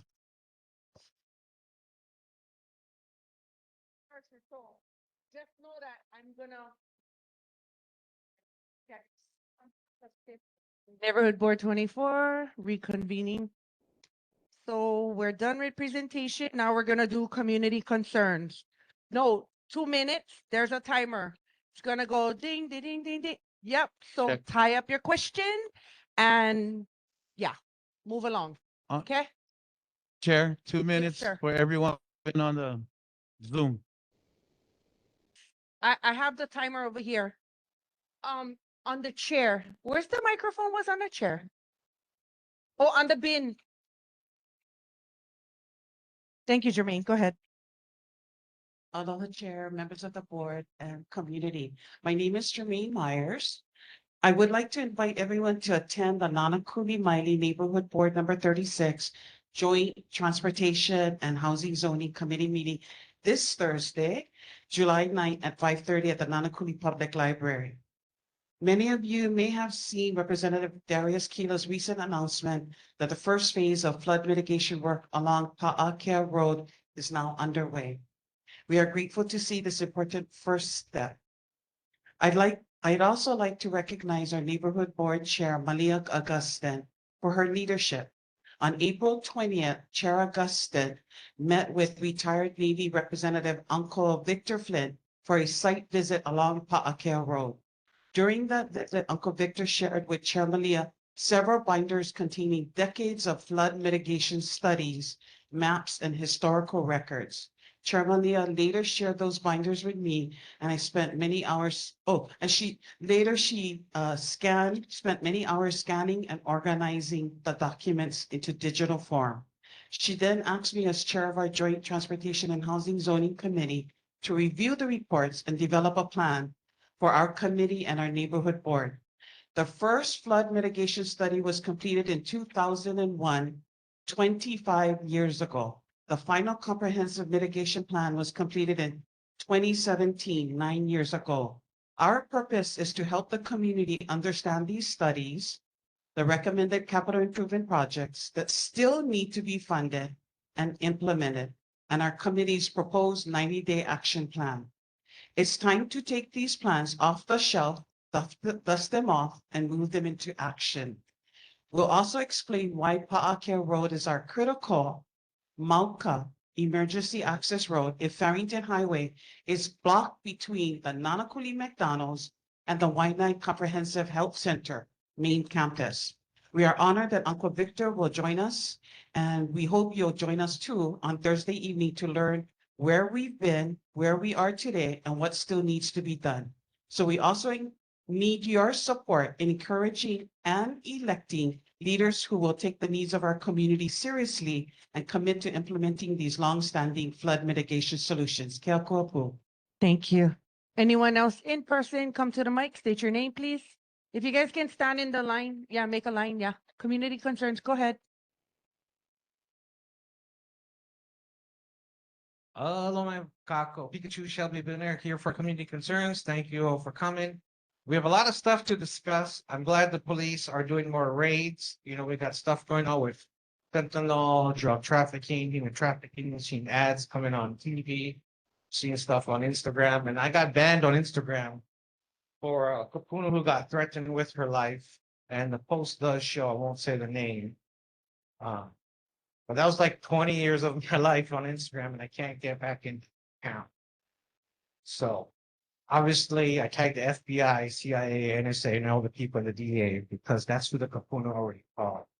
So when a grandma calls you, it doesn't matter if you're running for office or not, they ask you what you're going to do about it. Like McGruff truck talk me, if you take a bite of a crime. And it takes courage to feel the fear and do it. Kapuna, hey, I got to pray about this because I know there's going to be retaliation, retribution, blah, blah, blah, blah. If you guys follow me on Facebook Live, Pico Kalani, that's my Hawaiian name. That's my 7th Facebook account. You cannot put Shelby Billionaire and make a Facebook account because Mark Zuckerberg lives in Kauai, doesn't like that we caught him in Epstein. Now, with my time remaining, I'm glad I can talk fast. And just because I talk fast doesn't mean you don't hear what I'm saying. It's because you hear too slow. I'm going to speed up with my time remaining because we got city council tomorrow. We've got about $5 billion budget. Was 4.8, Bill 22 is 4.97. Rick Blandretti actually listened to me. He came back from Kung Fu Panda Land and he said veto, yes. However, the same 6-3 votes, the same people who was on the dark side with the red lightsaber already have the votes to say no and overturn it. Now I told them Rick Blandretti is from the East Coast. He's from Boston with big nose, deep dish pizza, that kind of stuff. So what he wants is they play East Coast style, bro. I lived in New York since 2011. Came back 2019. Oh, and I got 2 minutes. My bad. That was 3 minutes. But believe in the force. May the force be with you always. Peace. Rena. Thank you. Sorry, thought I had 1 more minute. Mrs. Salcedo, you're next for community concerns. She's getting her CRV stuff now. Please line up, folks. Mrs. Paniolo, your time, Wheel of Fortune. Here you go. Going to power. Aloha. Kale Salcedo. You know, our community has been going through a lot of things, you know, and we ourselves have to face things and, you know, be here for us and fight for the generation, future generation to come. My concern is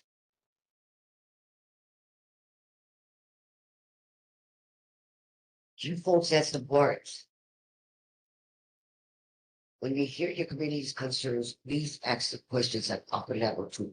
At the same time, we asking a question on a lower level and all stuff. Because there's a lot of our kapunas out there that does not like technology right now because they don't have, you know, the knowledge to use technology. Some of us do get the old flip phones. Well, they're calling me and my husband and they're asking us a question. But I just want to say, I thank you guys, the board, for standing up. I maybe sound loud at times, but I'm not. Just don't, like Anthony Jermaine said, just don't wind me up. Then we're all good. You wind it up, there's a reason why we get wind up. But we do have problems. We do have problems. We need to face them and tackle them. Okay? We need to do that. For the houseless committee, there's a lot of things. We can't be putting out blind eyes and deaf ears. We need to also pay attention to that. Develop it. I thank you folks for doing you guys best, but we all need to remember. Don't just sit there to hear what your community is concerned with. And I thank you folks for taking a seat, because I will not take that seat. I'll be a CNN News flipping tape. Okay, just straight up, I'll flipping tape. But as for the community, there's a lot of challenges we have. And my scene, the old scene is you either put up with right point. That's all. Straight up. Mahalo, and I'll be the place for the computers generation to come and future generations. Because computers like ours. Mahalo. Anyone else in person? Come to the microphone, state your name. Aloha, good evening, everybody. My name is Randy Jung. I am here representing the State of Hawaii Military and Community Relations Office, or MACRO, as some people know the acronym. So the community concern I'm here to address tonight is how do we create space for respectful dialogue around issues that matter to Hawaii's communities, especially when people hold very different perspectives. As we gather just after the 4th of July weekend, it's worth recognizing that while it's called and celebrated as Independence Day, for many of us, it's a day of mourning over a painful moment and chapter in Hawaii's history.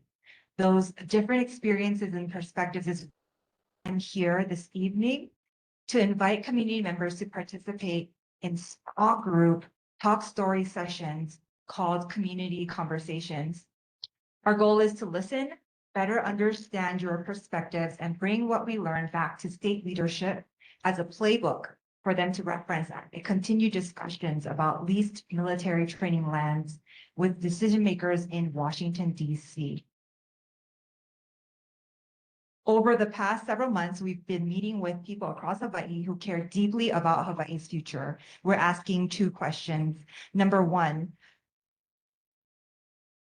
it's starting to break down very quick. Gotta keep. Oh. Thank you. Over the past several months, we've been meeting with people across Hawaii who care deeply about our future. We're asking everybody 2 questions. Initiate the conversation. Question number 1, what should the future relationship between Hawaii and the military look like? Question 2, what would it take to meaningfully improve that relationship? Wai'anae is already part of this conversation. We've met with people in this community already, and we know many have deep personal, cultural, and historical connections to these issues. That's why it's important that your voices continue to be heard.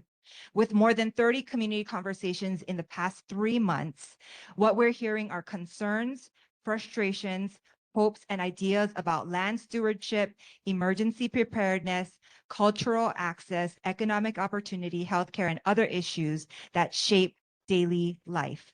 People aren't simply identifying challenges, they're offering thoughtful recommendations for what they believe could work better. This isn't about convincing anyone of anything. It's about listening, learning, and ensuring community perspectives help inform future conversations. If you'd like to participate in an upcoming community conversation or host one with your organization or community, we'd love to connect. Please scan the QR code.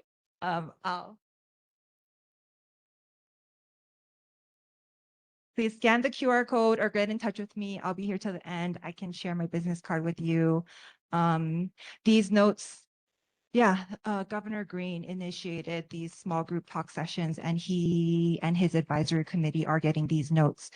We met with the Wai'anae Moku Puna Council. They're one of the first groups we met with. And before any of those notes go back to governor and his advisory committee, we make sure to share them with you so that you can see what we are turning around to state leadership, so that it's open, it's fair, it's transparent as much as possible. Thank you. Thank you. Okay. Come next person. Community concerns, 2 minutes. Hello, Kakua Pau, Elton Macallanes, aka Poki, I'm a hunter gatherer, practitioner, leader of the Senate, Wai'anae Moku. As a hunter gatherer, yeah, I see myself and other hunters in our community, gatherers in the community as conservationists. Yeah, we play a big role in conservation of over a lot of our resources. So again, like I mentioned earlier, the HPD concerns, I think this community needs to be very aware of this growing concern of the wild dogs from Kea'au into Makaha, Wai'anae, Lualuale.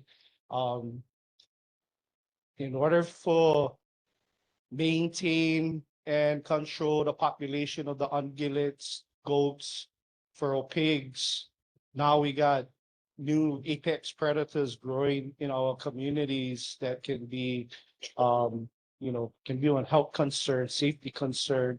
With hikers, joggers that walk along Kili Drive is also at risk. So families, neighborhoods in those areas, are at risk. If you have livestock, raising livestock could also be at risk. So I think the community really needs to take a look at this growing concern. But it's gonna snowball if we don't get control immediately.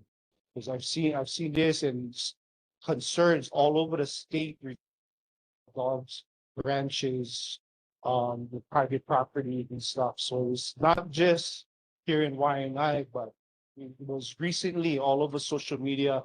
Sprata Clayton Tubo organized one from Kauai, when organized a Zoom meeting, had members of the GMAC, DLNR, and other community hunters, practitioners also addressing this very concern, and of course, number one, individuals that might affect, putting these things under control is the animal rights activists, humane society, but you guys gonna have to really weigh things out, humanely. I don't know, but you gotta figure something out and also address accountability. Some of these huge populations of the dogs growing is in DLNR jurisdiction. Part of them is in Board of Water Supply jurisdiction. Some of them is in, different city and county. Hey, my So brother. everybody Gotta wrap it up. yeah, Sorry. all of these organized agencies, you gotta work alongside with the community hunters or something, put somebody on payroll for eradicate. This thing will blow up real quick. Just saying. All right, mahalo. Thank you. Hello, this is Austin, ag landowner House. My property has been affected. I've been detrimentally affected. I have lost 4 milking goats. Pointed out to the DLNR. DLNR point fingers to the city, DPR. DPR point right back to the DLNR again. We had financial losses on that. Nobody would take the responsibility. Nobody want to be accountable of our losses. So we landowners, we have to take the loss. But no, we're not going to take the loss. What we want, I know we have city officials on board right now. Our elected councilwoman, our mayor's representative, and our state governor's representative as well too. We need an affirmative action to go on. Like he said, we need vendors out there to eradicate these dogs. That's the answer. Paid and doing one thing only and controlled by the DLNR. That's the answer. Paid to do it because it's a safety issue. It's going to affect even the hikers, our tourism who's not aware of this threat, safety measures up in our mountains. It goes from the mountain to the ocean, back and forth. And our jurisdictional government doesn't want to take responsibility and accountable for it. I tell you what, the word is out there now. We're making awareness of this. That's why we're coming before the neighborhood board to make awareness. We need the action of the solution, and that is the solution. Use the state, city budgets, collaborate together, get this thing done. So I'm sure we have our city and state officials on board right now. Hopefully they're watching the screen right now and listening to the voice of the people right now, landowners. So we're not taking any more losses. We need initiative actions on this. Thank you so very much. Just in addition to my previous comment, because of the high amount or the activity of the wild dogs, the goats no longer come down to that lower part of Maka'a Ridge. So now we're going fire fuel potential, going to light that whole mountain up. So gotta understand these goats is part of the fire break. Okay. Thank you. Auntie Kalei, go ahead. Aloha, Kalei Saucedo. Once again, I'm holding this folder up. You got DLNR, do care that don't care. Too far. Okay. They know about the dogs. They know about it. They allow the dogs to be on the mountains to control the goats. The problem we're going to have, the goats is no longer eating the dry grasses because they are being attacked by these pack of dogs. If the goats is so much a problem to bottom water supply or all three of these departments, you dedicate and pool raffle numbers to hunters, licensed hunters, not unethical hunters, licensed hunters, because those goats can feed a family. Okay? Instead of feeding a pack of dogs that become the issue and problem around the whole island.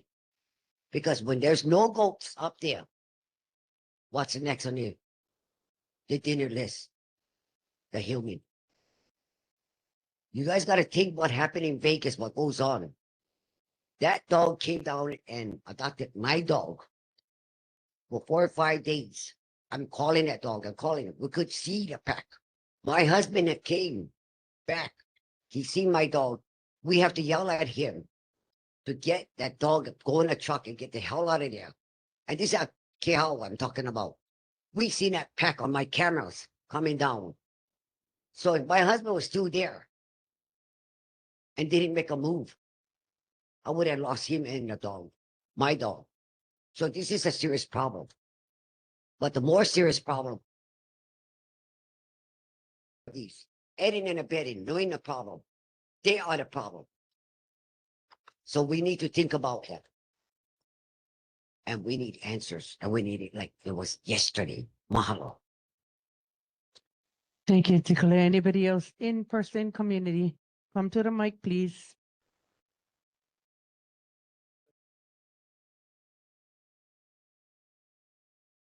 Aloha, o wau ka puakiri I koa ka mai no ka aina ho o pula ka awa pa Wai'anae mai au. Really don't have a whole lot to say except to push already being in the community, being done. So here we have the cleanup this week, Saturday at, what is that, Luehawa? Nualuale or Sewers Beach, Nualuale. So this is my ka'i. If you can, show up. I haven't been to one of these in a while. Also on this day, this Saturday is going to be a spay and neuter ring clinic at Westside Pet Supply, right next to the Thai Spicy House in Ma'ili. And I understand if you already meet criteria for financial assistance from the big state. You qualify for $20. Yeah. So that's this Saturday. Also wildfire lookout. You know, part of this is us already being prepared for natural disaster because there's too many of us to expect to be saved by somebody else. So I just came from the wildfire meeting that was just held at Wai'anae Community Learning Center. So each of us need to be responsible for one, ourselves, our family, our community, our neighbors. So if we can try to reach out to each other, especially me, because you know, you think about doing these things, but it's still be so busy. But if we don't get prepared for the disaster, we are going to suffer, you know, whether it be individually or as a community. So the more of us that rise up before the disaster happens, the better off we'll all be, because then we can help each other as well. And then this other thing that I wanted to, the LNG, which I spoke of last month, was it's just a lot that an entity is making a commitment on. And it's just something that we need to get more information on. So fortunately, they do have other meetings that will be targeted. You know, West Oahu, August 3rd. And I'm saying this for our viewing community, if we don't already. And that was my time. Mahalo. Thank you. Go ahead. Hey, aloha. Uh,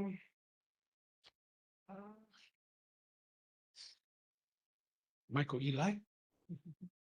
I was thinking of, I think so the Hawaii homestead guys, there's Hawaiian homestead. There's gonna get the, what is that? Geothermal, yeah. I never go to those meetings, but so what? The water gotta cool that off? We're already running out of water, you know what I mean? Yeah. So you're not gonna make geothermal. What is that? For big money.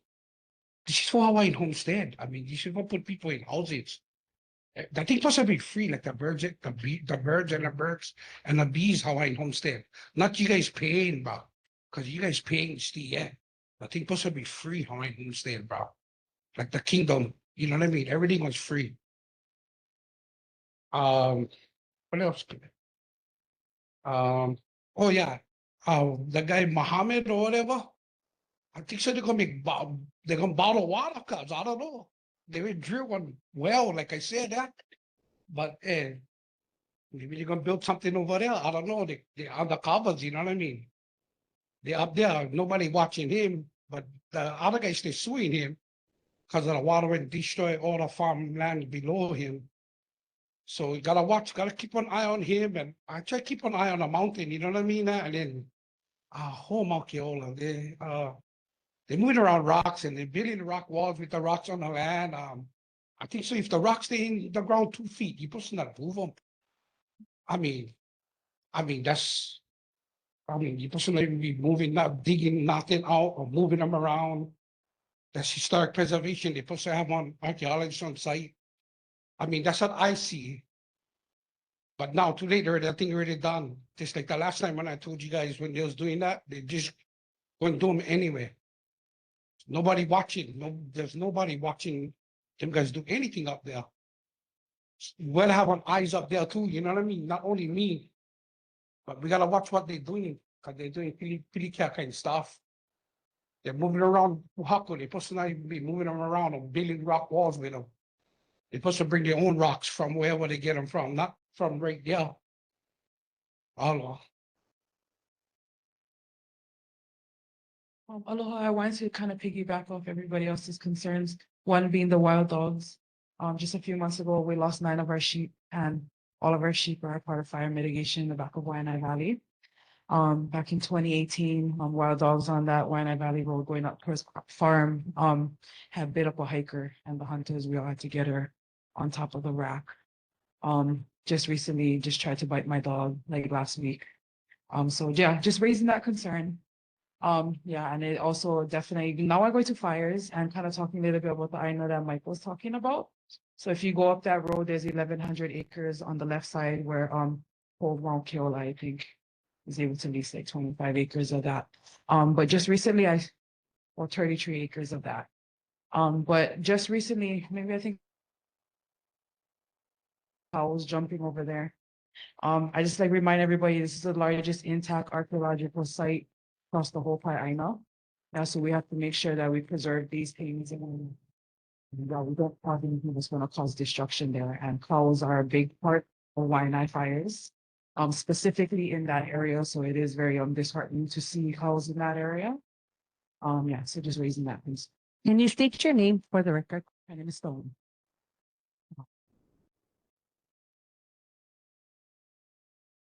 Aloha, everybody. My name is James Cowles. And I just wanted to inform the community that that joker up on Lehoku Mountain, Lehoku Elementary School, is up to his old tricks again. He's excavating the conservation land, excavating the mountainside. And I reported this over 10 years ago. And evidently DPP was supposed to have levied some fines against him. It's supposed, last I heard was $3 million. And I'm not surprised, I'm not higher than that, but to me, DPP is not doing anything about it. Right now he is bringing down rocks off the mountain and he's selling them. And he's not supposed to. Selling rocks off the mountain is illegal, especially from coming from conservation land behind Lehoku Elementary School in the self-help housing. So I just wanted to let everybody know about that. Anybody else in person before I go online? No. Okay, Johnny May, go ahead. Thank you, Chair. The personal thrill started from dawn to dusk with the unscheduled visit done as an individual, but in troops of 60 to 200 to execute specific orders. The constant bombardment and live fire and aerial bombing left her aging body burning like hell. Every layer of skin and her bone and open flesh left untreated, sipping up blood of red for valor and bravery. The illegal action of Aina trafficking started almost 65 years ago, just so millions of revelers can celebrate America 250 with party favorites and beer in hand ringing in their freedom. Makor Valley, the ultimate sacrifice taken at the tender age of 5, white for purity and innocence, her dismemberment and scarred body, blood of red for valor and bravery, and her freedom from bondage, blue for vigilance, perseverance, and justice to be celebrated August 16, 2029, whereby her ancestors will hear her loud blowing of the Hawaiian hu. Thank you. Thank you, Johnny May. Anybody else in person? Board? Anyone from the board?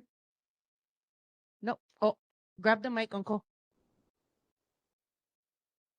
Oh, sorry. Yeah, not on community concerns. My bad. Apologies. We're gonna move to elected officials. So we're gonna do Mayor Rick Blangiardi's representative, Donna Puna. Aloha, everybody. So I have a few answers from questions last time. The first one is, can EMS, that's emergency services, have a presence at neighborhood board meetings? At this time, EMS does not have available staff to commit to regular attendance at the Wai'anae neighborhood board meetings. Our current operational staffing and overtime limitations make it difficult to dedicate personnel to this on an ongoing basis. However, we recognize the value of maintaining a presence and strengthening communication with the community. This is something we will continue to explore for future planning, including evaluating staffing and budget considerations to support this type of outreach. For now, please let us know if there are specific EMS-related concerns or issues raised by or at the neighborhood board meeting. Please forward them to us and we will do our best to address them. Makaha projects. A community member asked for updates on Makaha projects, including the new Makaha Sewers Section 5 Improvement District 102M, EST 134 unsewered lots, and new Wai'anae Sewers Improvement District 11M, EST 121 unsewered lots. And it says here, attached is the Makaha Sewer Section 5 Improvement District project sheet from the fiscal year 27 and 6-year CIP budget book available on the BFS website. That's Budget and Fiscal Services. The fiscal year 27 and 6-year CIP budget included planning funds in fiscal year 32. Therefore, the project has not yet started. A sewer improvement project for the Wai'anae area was not included in the fiscal year 27 and 6-year CIP budget. However, DHHL is planning a sewer improvement project in Wai'anae. Without a map of where the 121 unsewered lots included in the inquiry, we are not able to provide an update on the project status. If the 121 unsewered lots are located on DHHL lands, then an inquiry on the project status needs to be sent to DHHL. And then lastly, removal of deceased monk seal is ocean safety trained and cultural protocols when removing deceased sea animals,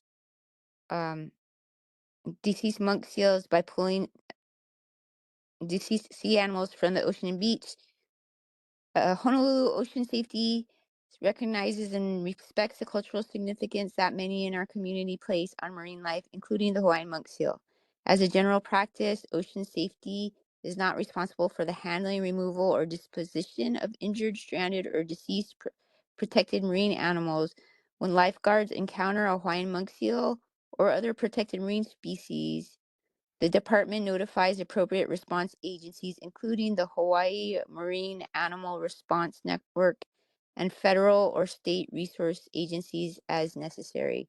There may be limited circumstances in which ocean safety personnel take immediate action to move a marine animal carcass when it presents an imminent public safety hazard, such as a risk to beach users, vessel traffic, or rescue operations.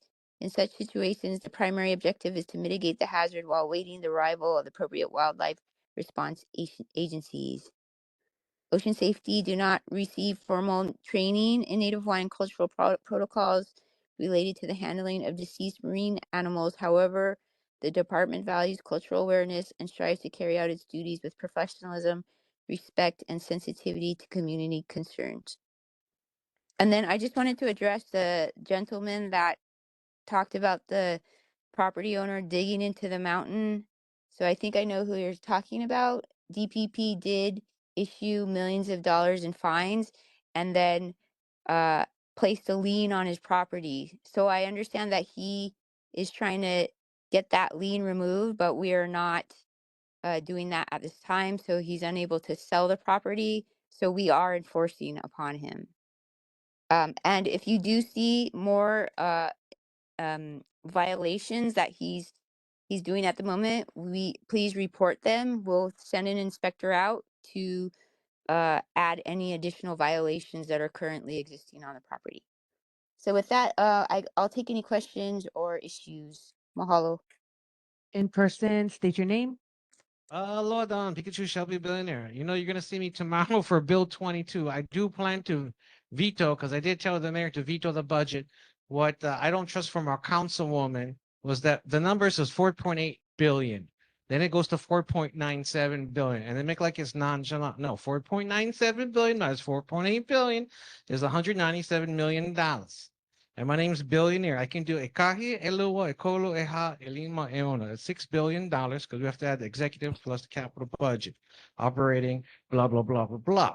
So I do plan to be there, even though I'm the lone voice all the time. So I do hope I have your support on that. And my final question to you is what I brought up earlier, if you didn't hear, is the military has the EIS, and there's a meeting on Saturday for them to do some LMS Super Navy port with alternatives. I put on my Facebook at Kikyo Kalani. But what does DPP have in the process? I know they're going to ask with the notice to intent. They made a release the Navy. They want public comments. But where do they? Don't they have to come through you, Don? You're like our champion, like our Joan of Arc to stop them with permits because we stopped the gondola. So that's why I'm asking you, what can you do to help us? Not much. The federal government operates in most cases separate from DPP. They wouldn't come through us for their approvals, unfortunately. Go ahead. State your name. Aloha, Dawn. My name is James Cowles. I'm the one just responded about the like, I don't know if you want to call him that, but this person that's excavating the mountain, he was just up there yesterday. all day yesterday and then all last week, cutting into the mountain, and he's back up to his old tricks again.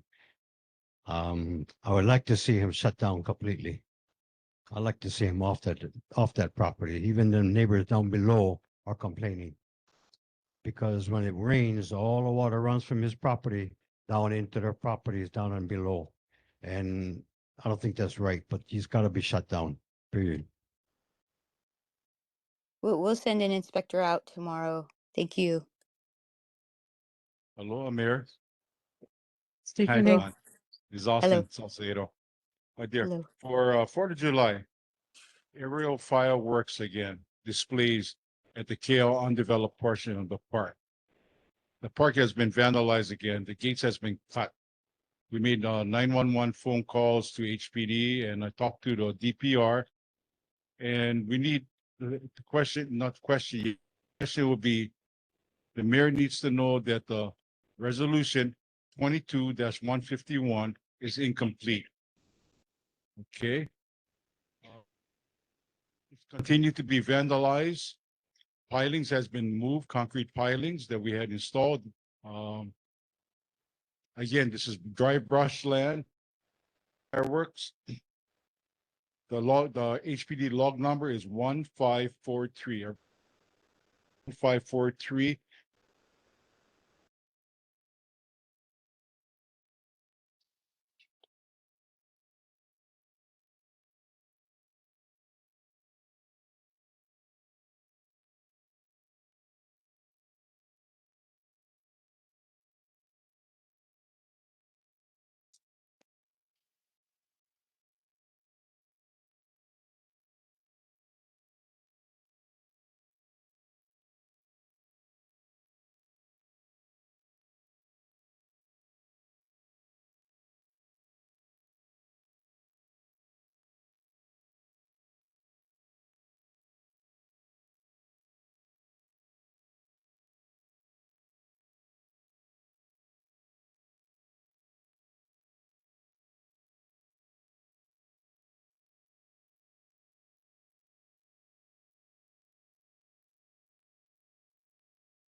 Hello, Don. Are you there?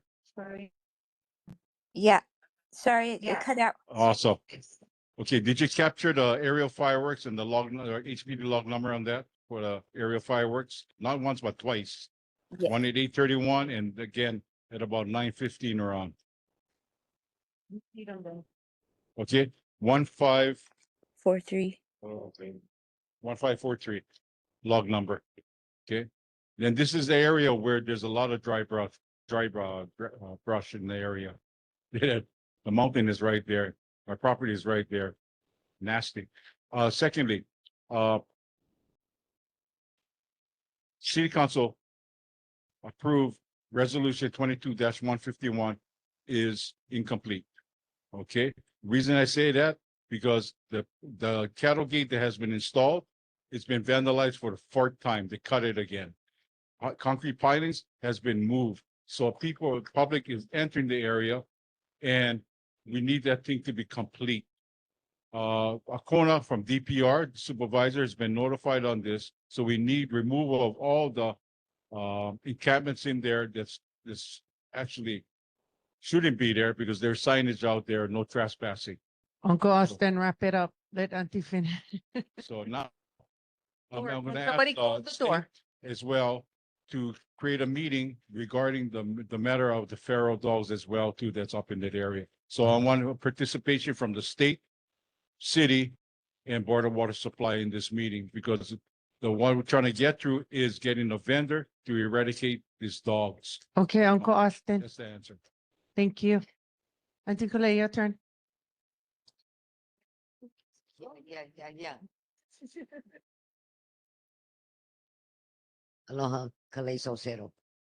Don, I had asked it, a question, last month. When is the mayor gonna hold his town hall meeting? Now that, the 96792 and the Konolo is now balancing out, people is trying to get their life together again. So when, having a town hall meeting? That's a question I get. The other thing is, we do have a lot of concerns on our parks and everything. The safety and well-being in our parks, our beaches, the sidewalks, the safety and well-being.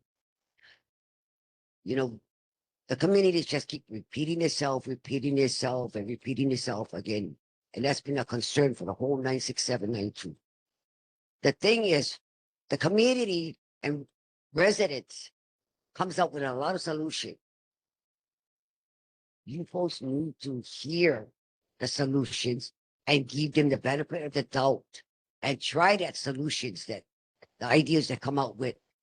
You never know what the outcome's gonna be. You never know until you give it a chance. My big concern is, besides the dogs, the encampments on our beaches, it's the human waste on the beaches and the animal waste on the beaches. I seen kupunas walking, kids playing at Cal Beach parks, and they're sliding because of they're not picking up the animal waste. They're just leaving it. They're not on a leash. How many times or assisted from the Parks and Recreation? I'm not asking anymore. I'm gonna say something. You guys are getting paid for it. Do your job. You guys got the raise. Do the job. Mayor, I want a town hall meeting because our 96792 from Kai Point to Kahina Point deserves to be heard. We're not asking.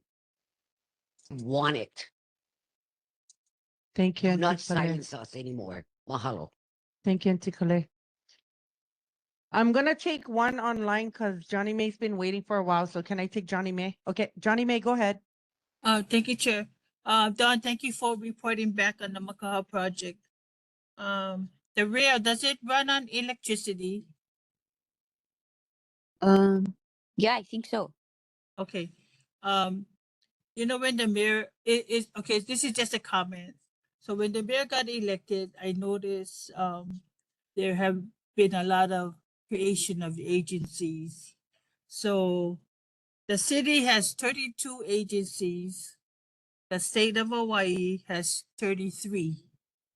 If you minus the 4 counties, the state of Hawaii have only 29 agencies. I'm not sure if that was intentional, but I think that gave the mayor and council members a huge raise. And lastly, thank you for everything that you do. Glad to hear that DPP is improving. Thank you, Dawn. Thank you. Come to the mic, state your name. Aloha, aloha, kapuaho. Don, I just wanted to thank you, babe, for responding to my inquiries regarding the Hawaiian homelands and their in-house permitting applications and approvals. So I just wanted to acknowledge that you are responding very responsible for it. Mahalo. Mahalo. Okay, we get one more. And then we're going to the board. Anybody after Eli? Okay, go ahead, Mikey. Hi, aloha. Aloha. Can you check that guy, what name, Ahmad, if he had permits for drill that wells over there on his property? But the thing is, like, maybe 1 year ago, maybe, I think so, it was 1 year ago. We like know how he got the permit for drill wells, maybe deep as the ocean, maybe as being deep, being pretty deep. I've seen the drill going down. You know what I mean? They have to hit water. Then they close them. Boom, boom. Would you know Okay. that? Do you know the address, Mr. Michael?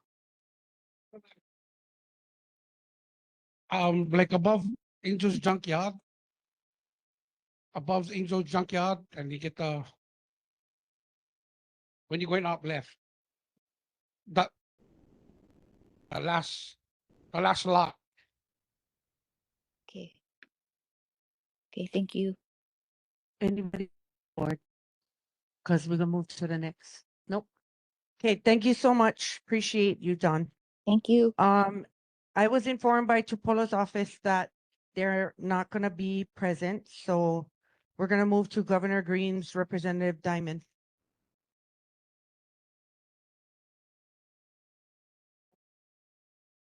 Okay.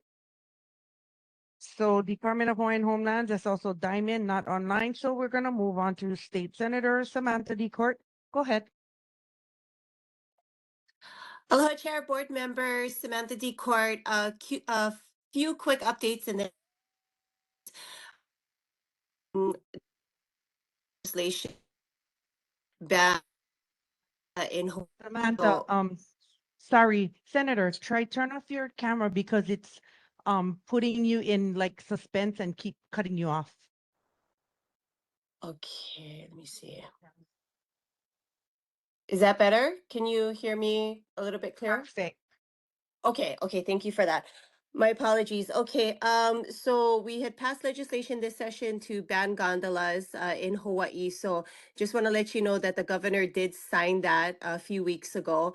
So I know that the gondola proposal up at Ka'ala was a concern. So I just want to let you know that that is now off the table since we have passed legislation to not allow gondolas in Hawaii. And then also, excuse me, let me just come up. Oh, Kiava has been open. So thank you to the community for your patience. Because of the Kona storms, a lot of the road has been damaged. So it is open. It opened during 4th of July weekend. So I hope everybody got a chance to enjoy. And then also the closing for, the purchase for Papahana Kaiona School has gotten pushed back. It was supposed to close actually this month. It will be closing next month, so we'll be able to pursue the demo and get the soil remediation done. This is the Alps School. For some of us that are familiar with it. And then also the Pu'uhonua homeless encampment move out has been pushed back. The date originally was June 25th, and the date is now October 16th, 2026. So with that, I'll go ahead and open up for questions if anybody has. Any questions in person? Come to the mic, please, and form a line. No? Okay, online, Johnny May. Go ahead, Johnny May. Thank you, Chair. Samantha, I sent you an email. Can you confirm if you received my email regarding for next year legislation? I'll look through it and then I will confirm. My apologies. Okay, so it has to do with meat, MEAT labeling. Thank you. Oh, yes, I did get it. Yes, thank you very much. Yes, thank you for the clarification. I did get it, and I'll look through it and respond. Thank you for, hopefully we can get something through the legislation. Thank you for your time. Yeah, and I'm glad that but just what she is referring to is because now the clarification for where fish is being imported when we purchase Pokein, community member Perry wanted to have that clarity for also beef products, I believe. But thank you, Johnny May. I will get back to you on that. Thank you, Senator. Anybody in person? Going once? Going twice? Thank you, Senator, for your time. Take Thank care. you, mahalo. Next is State Representative Muraoka.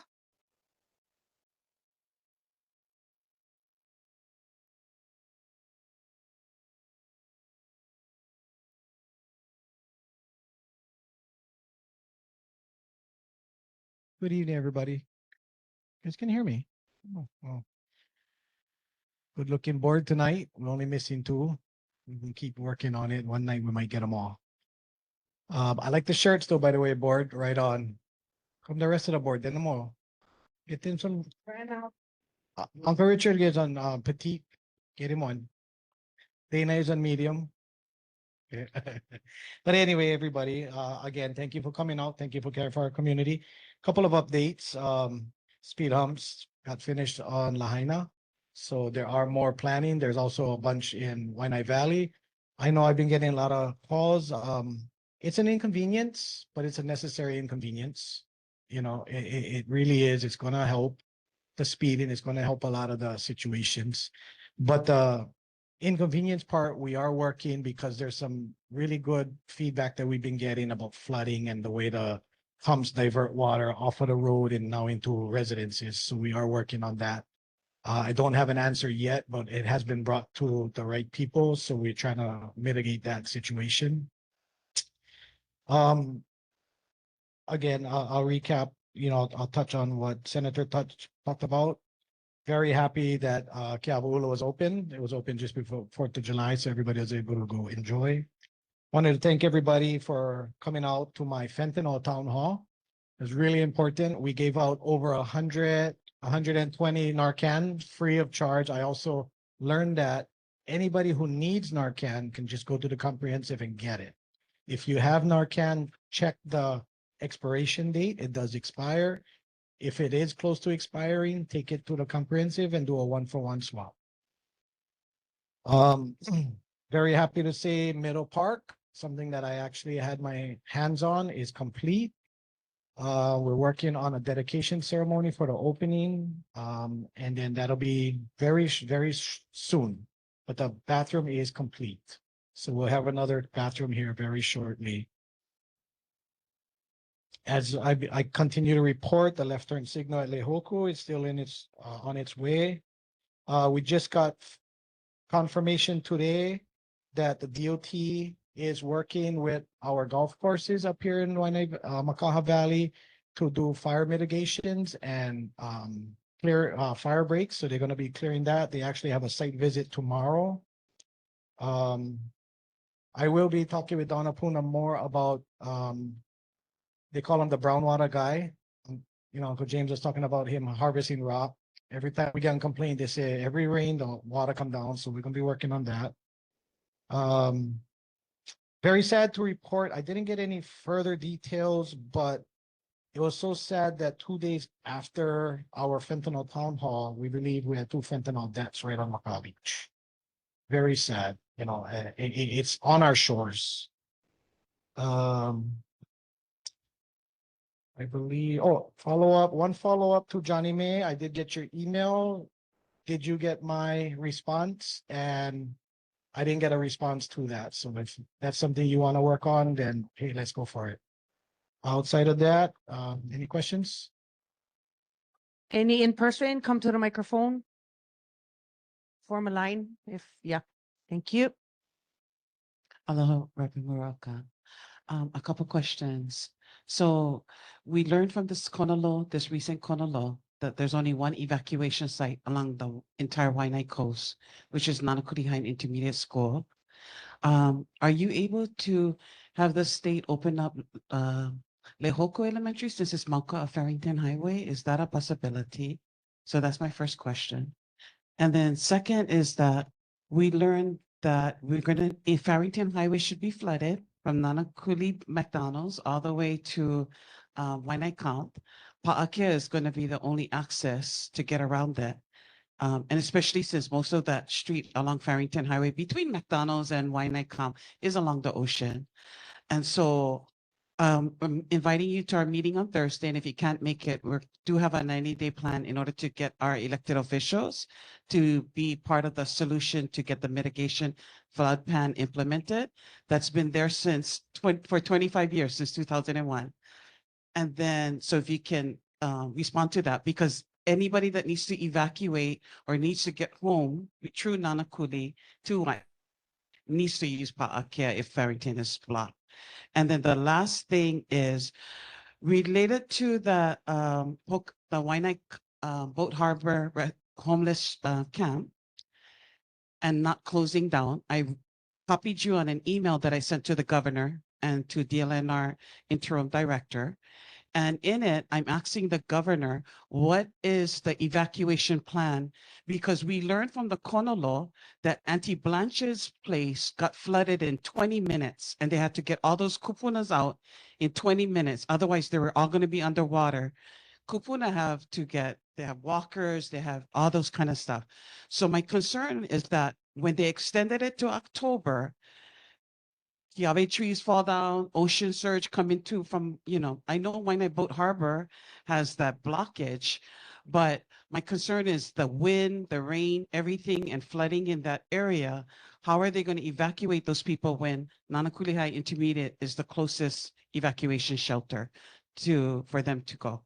So those are my concerns. Okay, stay here with me, just in case I forget the question. So Nanakuli High School is the only one right now. But I want you to understand that my office already recognizes that, and we are already working on not Lehoku because of the size and the traffic congestion, but the Makaha Community Park. When I was younger and we had Hurricane Iniki, that was an emergency shelter. That place has the facility in the pavilion as well as a restroom. So I'm working on getting that place open right now. We're working with the powers to be. So that gives us one for Makaha. Then we're working on, we have with Mr. Watooka over here at the intermediate, but that's depends on what the emergency is, because obviously that's not a tsunami situation, but in case of wind, rainstorm, that's another option. So these are options we're already working on. I am through my office. We were working with James Barrows from Haima on, there's projects going on. Everybody has their own plan that they're working on, but I want everybody to know that from my office, we also have a plan that we're working, and we have probably the only guaranteed way of communication during a no power, no anything. We have, if everybody looks in Nanakuli and they look up on the mountain, we have the rights to that antenna. So we're working, trying to get with Haima to give us names of who they want on. In times of emergency, we can rely on CB radio. Okay, so we are working on a lot of things. So I think that was your first two questions. Now, the second question, if there is a emergency on Farrington Highway and Pa'akea has to be used. Quite frankly, I know Rep Keela just announced they're doing flood mitigation, which is amazing. But let's say we have something that happens in a month. Flood mitigation not gonna be done. That road gonna be flooded. We already have agreements with the Navy that they will allow, there's a gate all at the top of Maili Road that we could enter through there, access through the base and go up to Kolekole. So a lot of these things my office has been working on. We have some responses. We There's still things that, to get to that gate, there's things that got to be cleared. So there's ways that we're working on, but we have these things already planned and it's a progress. It's in motion. I think that was the first, what was the final? So with the Wai'anae Boat Harbor Homeless Shelter, camp, I would like to see more of, and this one is personal because there was an emergency that I personally showed up and tried to offer evacuation. The evacuation was turned down. The emergency help was turned down. So I would like to see more of their facility up in the valley, which is a more permanent facility. Focus on that, waste resources on a 6-month extension. Not saying that it's not worth it, but if we're going to waste time, energy, and if we're going to put time, energy, and resources into a plan like that, it should be more of a permanent. We should continue focusing on the move out and helping them move out. So that's my answer to that. I just want to please address the chair because we cannot have you guys having your own conversation going on over there. Just a friendly reminder. I apologize. Mahalo. It was just 4 questions. I cannot remember sometimes. No problem. Hello, board. My name is Kalai. I'm one of the 6 members of Pu'uno Wai'anae. To answer her question about the evacuation, yes, we declined his service. He came to us. Yes, we did, because we already transported most of our people up to Wai'anae Station. We're not going to force nobody against their own will, but more than about 80% of our people is up there, and we invited the wider community. So we do have plans out there when evacuations is set in motion. But just to let everybody know, I didn't mean to decline his help. I'm grateful for their help, but we already was setting things in motion by 5 o'clock when the thing was set already for the evacuation. Thank you. Okay. Any more questions? Next. State your name. Kaylina Kao. Is there, okay, so we're talking about emergency stuff, right? So I was told that there's only one person in our whole Wai'anae to Makaha that has a certification for ham radio. I don't know if that's true or not, but I like to be one of those guys that I like talk on the CB radio. I used to do that when I was younger, but I wasn't certified. But I like it certified. So I just like know how, when, where, can. Okay, thank you. It's on my website. I put the link because now it's free classes. When I took it, I had to go Waikiki for the class, but now you can do them online, ham radio amateur. Yeah, and so just to address that as well, when it does come, the channels that will be open will be for officials only. Have their own radios to listen, but not chime in. It's going to be a trained, you got to be a trained handler. And I can reassure you that there is not just one here on Wai'anae. There's one right there on your board. There's not just Wai'anae Coast.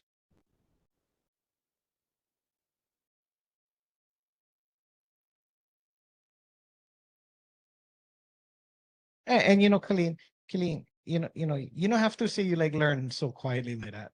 Just your passion for help. That's all we need, right? We need more of that.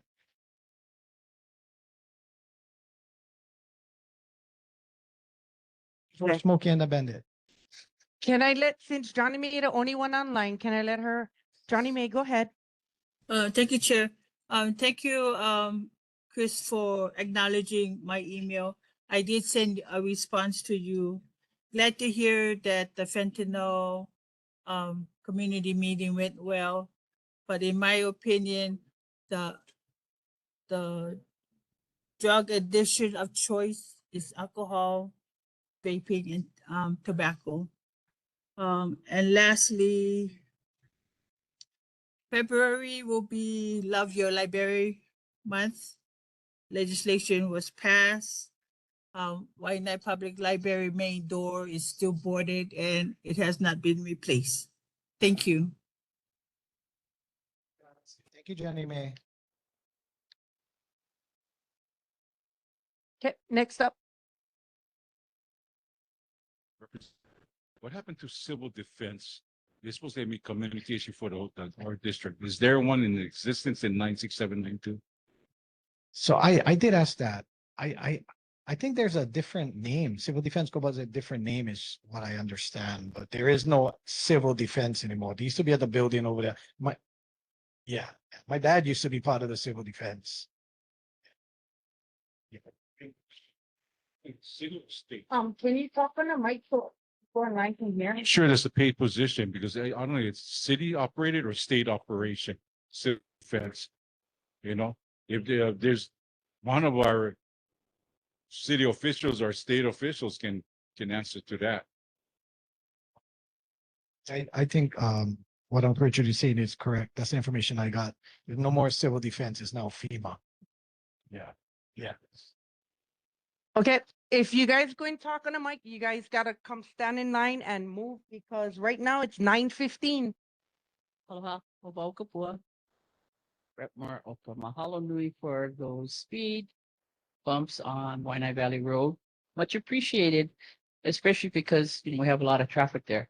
So if it helps to mitigate water, and that's how some of those locations were chosen, might cut you. But for me, a resident in Wai'anae Valley Homestead, I would think that some of those speed bumps, at least one or two, would have been good above Kaneaki Street, because that's where we hear all of the speeding and tire burning coming from.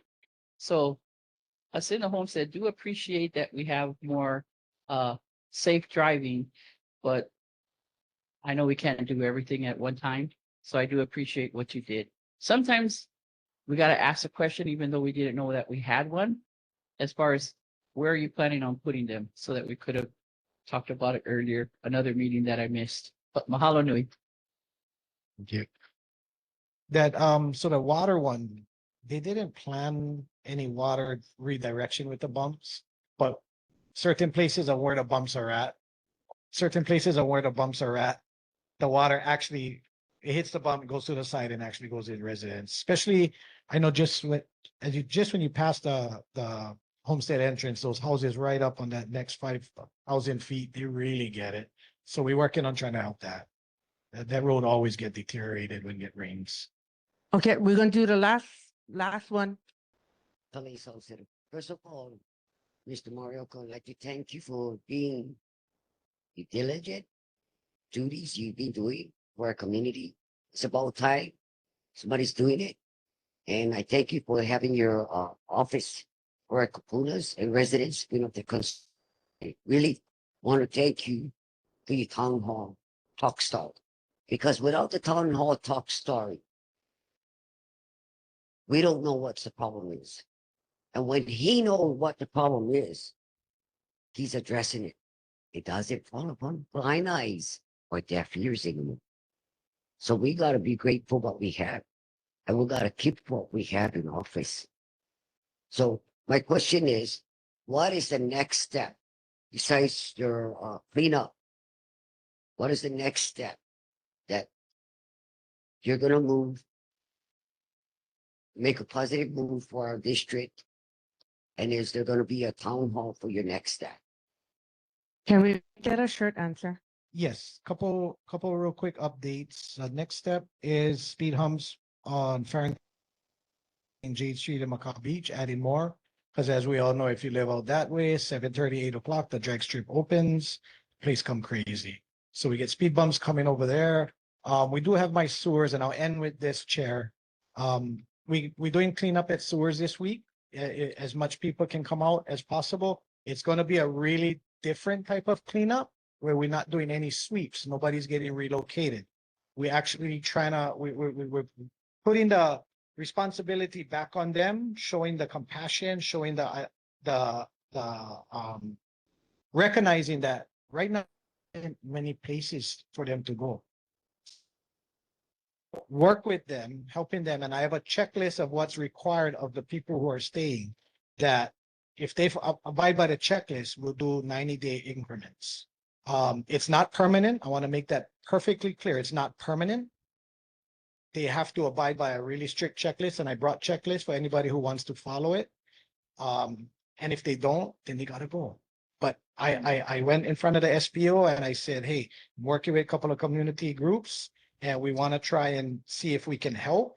We understand the situation, but we also understand the community. And if we can get the best of both worlds, I think we can maybe make 80% of the people happy. We'll never satisfy everybody, but I think if we can get this plan working, if you guys take a look at the checklist and the idea behind what we're doing, I think this can be a model for our whole island. And possibly more. Thank you, Rep. Moroka. Appreciate you. I'm gonna entertain a motion to extend this meeting for 15 more minutes because 20. So can I get a second? I'll second to 9:35. Is that what you're saying? No, so our time's supposed to end at 9:30. We're gonna extend it to 9:45. Our agenda says 9:15. I understand that. So we're gonna go 9:45? I'll second. Yeah, okay, thank you. Okay, moving on. Now we have Rep. Darius Keela. Go ahead.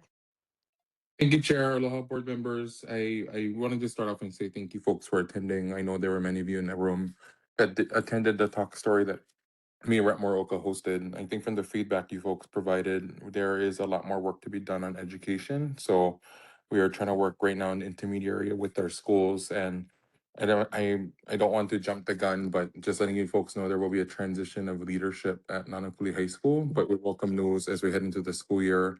You folks are probably aware now that the school resource officer pilot will now be expanding to Nanakuli High School, and so that was very much welcome news. And so I know the Pakeha Road was discussed, but as we're heading into right now, Governor Green is signing the last pieces of legislation, and there are bills that he is vetoing that none of them are related to transportation. So once I have a more clear concept of the bills that went into law that he passed with or without his signature, I will try to give you folks the same update I gave the Nanakuli board at the last board meeting. And with that, I think the most welcome news is that the e-bike bill that I worked on last year that got vetoed is going to be signed into law. So that is the one that will help our Honolulu Police Department work with our different community groups to get those kids off the road that are doing the dangerous activities. So, and yeah, that's all I have for now. Okay, anyone in person got questions for Rep. Keela? Okay, go ahead, go to the mic. And then we'll do Johnny May. Aloha, Rep. Keela. I shared with our joint committee meeting on Thursday, and I just wanted to, if you could bring information about the announcement that you made about the first step, if you can bring as far as the timeline, where the money is coming from, city, state, or federal, how much, etc. Just want to get more information about it. Mahalo. Can you state your name? Sorry, for the record, your name, because you never say your name. Jermaine Myers. Mahalo. Mahalo. Okay, Johnny May, go ahead, Johnny May. Thank you, Chair. This is a comment, Rep. Keela. You know, Nanakuli High School and Intermediate is mainly local kids, yeah. It's such a shame that we need a SRO. I thought we were supposed to be Ohana. Very shameful. I know in high school, Wai'anae High School, we had a CPO, campus police, way back when, but now we had higher police officers. The root problem needs to be resolved. It's so shameful. I thought we Ohana. Thank you. To the two things, Board Member Myers, I will try to get that for Thursday. And then Johnny May, I just want to add that the neighborhood board has been asking for this for the last 3 years, and so has the community. So I hear you, but that's where we're at. Okay, we have one in person. Go ahead. Hey, Rep. Keela, Board Member Wahilani. So my question was, I wanted to ask Diamond, but Diamond's not here, so as your state representative, my question that I was gonna ask Diamond was, does the military with RIMPAC, right? Like, who okays their EIS, or do they have EIS on the welfare, our marine Ohana and the ocean Kanaloa, especially with all these 25,000 military members that are on the ocean and all those exercises they're doing. And I can only assume in confidence that there's a big impact on on Kanaloa and our Ohana and the marine life. So my question was going to ask Diamond, but I can ask you if how does the military go about getting the EIS, or who approves it? Because I'm assuming that they would have to get from the governor. So if you could get back with me on that, I really appreciate that. Mahalo. I think off the fly, don't quote me if I'm wrong. There is a boundary of where the state jurisdiction ends in some of the waters, and I'm sure that's what they would argue. And I'm sure you folks know that the military and Navy would say that all their exercises are safe. And I know but I'm not saying that for them. I'm just saying what they would say. I would also add, I think the reason you're starting to see a movement on having our Navy partners be a lot more attentive to the area surrounding Pa'akea is that from my understanding, which I did not realize, that Luolole still poses a significant, I don't want to say threat, but a significant piece to national security. So I think even more so, they're trying to make sure that the area is safe for all residents. But I just want you folks to be aware that Luolole Naval Base, I was under the impression that it was kind of decommissioned, but it's playing an integral role in national security. Okay. But if we can get back to us or me. Yes. Yeah. Because they come every other year, our impact. So I don't know how many years, 20 years they've been coming. So you can only imagine all the impact. So mahalo. Okay, thank you, Rep. Keela, for your time. Appreciate you. Moving on to the Chair, next. Chair. Yes, Just for clarification. Go since ahead. We made the motion in the second, maybe we should take the vote. For the extension. Okay. All those, so we're voting on extending the meeting till 9:45. Sorry, my brain is like. Uh, All in favor, say aye or nay. Aye. 2, 3. Any nays or abstentions? Nope. Okay, we're moving forward. Thank you, Chair. 9:45. Just wanted to make sure we were Yep, okay. thank you. Appreciate that, Joe. Okay, we're moving on to determination of recess schedule proposed. So I'm proposing Tuesday, November 3rd, 2026, because that's election. So any questions, concerns? Do you need a motion, Chair? Yeah. Go ahead. So I'd like to motion, we recess for November 3rd, which is our normal meeting night due to elections, and most government facilities are closed. Second.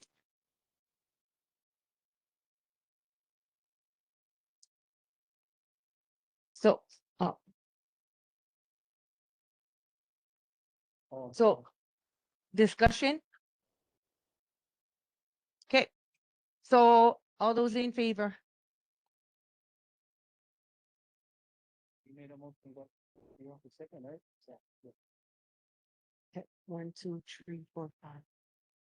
Okay, okay, moving forward. So November 3rd, we're recess.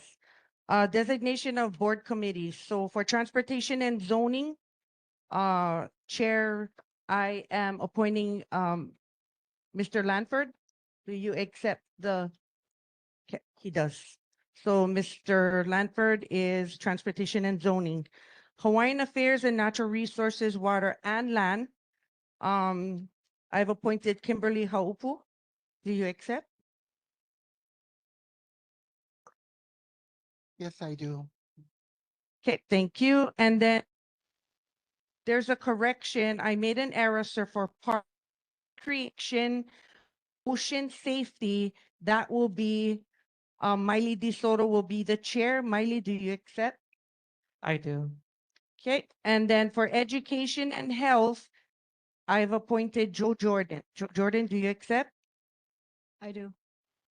And then for housing and public safety, I've appointed Nani Sin, although I had a discussion and conversation with her She didn't say yes, she didn't say no, so that's something that I need to, and she's not here because she went on a trip, so we'll deal with that at the next meeting and get that done. So approval of regular minutes. So for Tuesday, May 2026.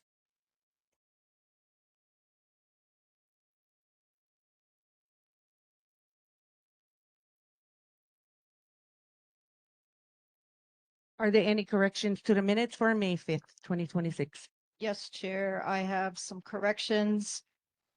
We did talk before the beginning of the meeting, so new board member Miley DeSoto, you need to correct her name spelling throughout that notes. Number one. Let me find them all. You also need to correct under the monthly reports for Board of Water Supply, Kauai Hilo's name. It is incorrect in May as well. Then we're going to go to page 4. Please, under community concerns, can we always call it its proper name? It is Keawe'ula Bay, not Yokohama Bay. So it needs to be corrected twice in that statement right there. That's all I have for May, Chair.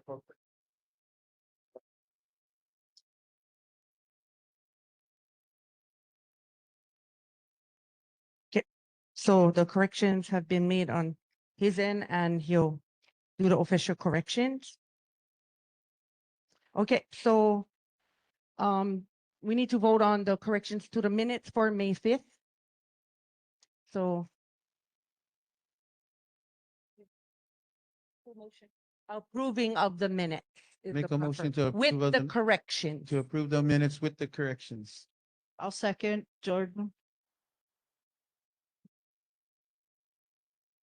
Okay, moving. Any objections? Nope. No. Okay, moving on to Tuesday, June 2nd. Approval of the minutes. Chair, I have some corrections on the June as well. As we informed the NA, board member Miley DeSoto was in attendance. So she should be a member present under members present. I believe she was on time to the meeting as well.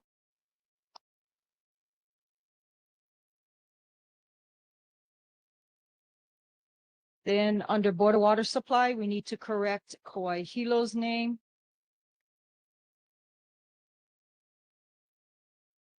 Then I have a correction to page 3, questions under the Neighborhood Commission. I asked a question about board member training. And the presenter stated that Lloyd has a first Monday of each month meeting. But my understanding that meeting is for chairs and vice chairs only. So that needs to be corrected. It is not for all board members.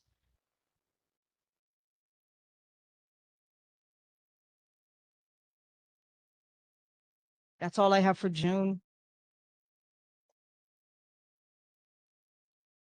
Okay, any questions or concerns? No. Approval of the minutes with corrections Make a motion to approve June. for June. For June's agenda with the amendments and the corrections. I'll second, Jordan.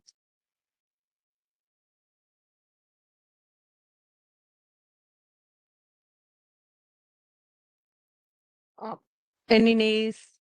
Absent? No. So everybody? Okay, yes. Okay.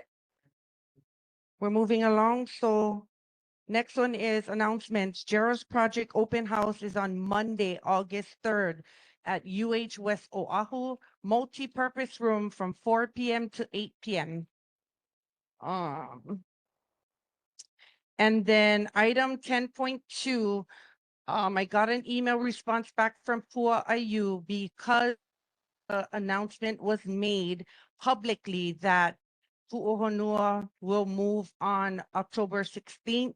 I'm removing that to go there because it already was public that it was going to be October 16th. And then our next regular board meeting is Tuesday, August 4th at 6:30 here at the public library. Meeting adjourned.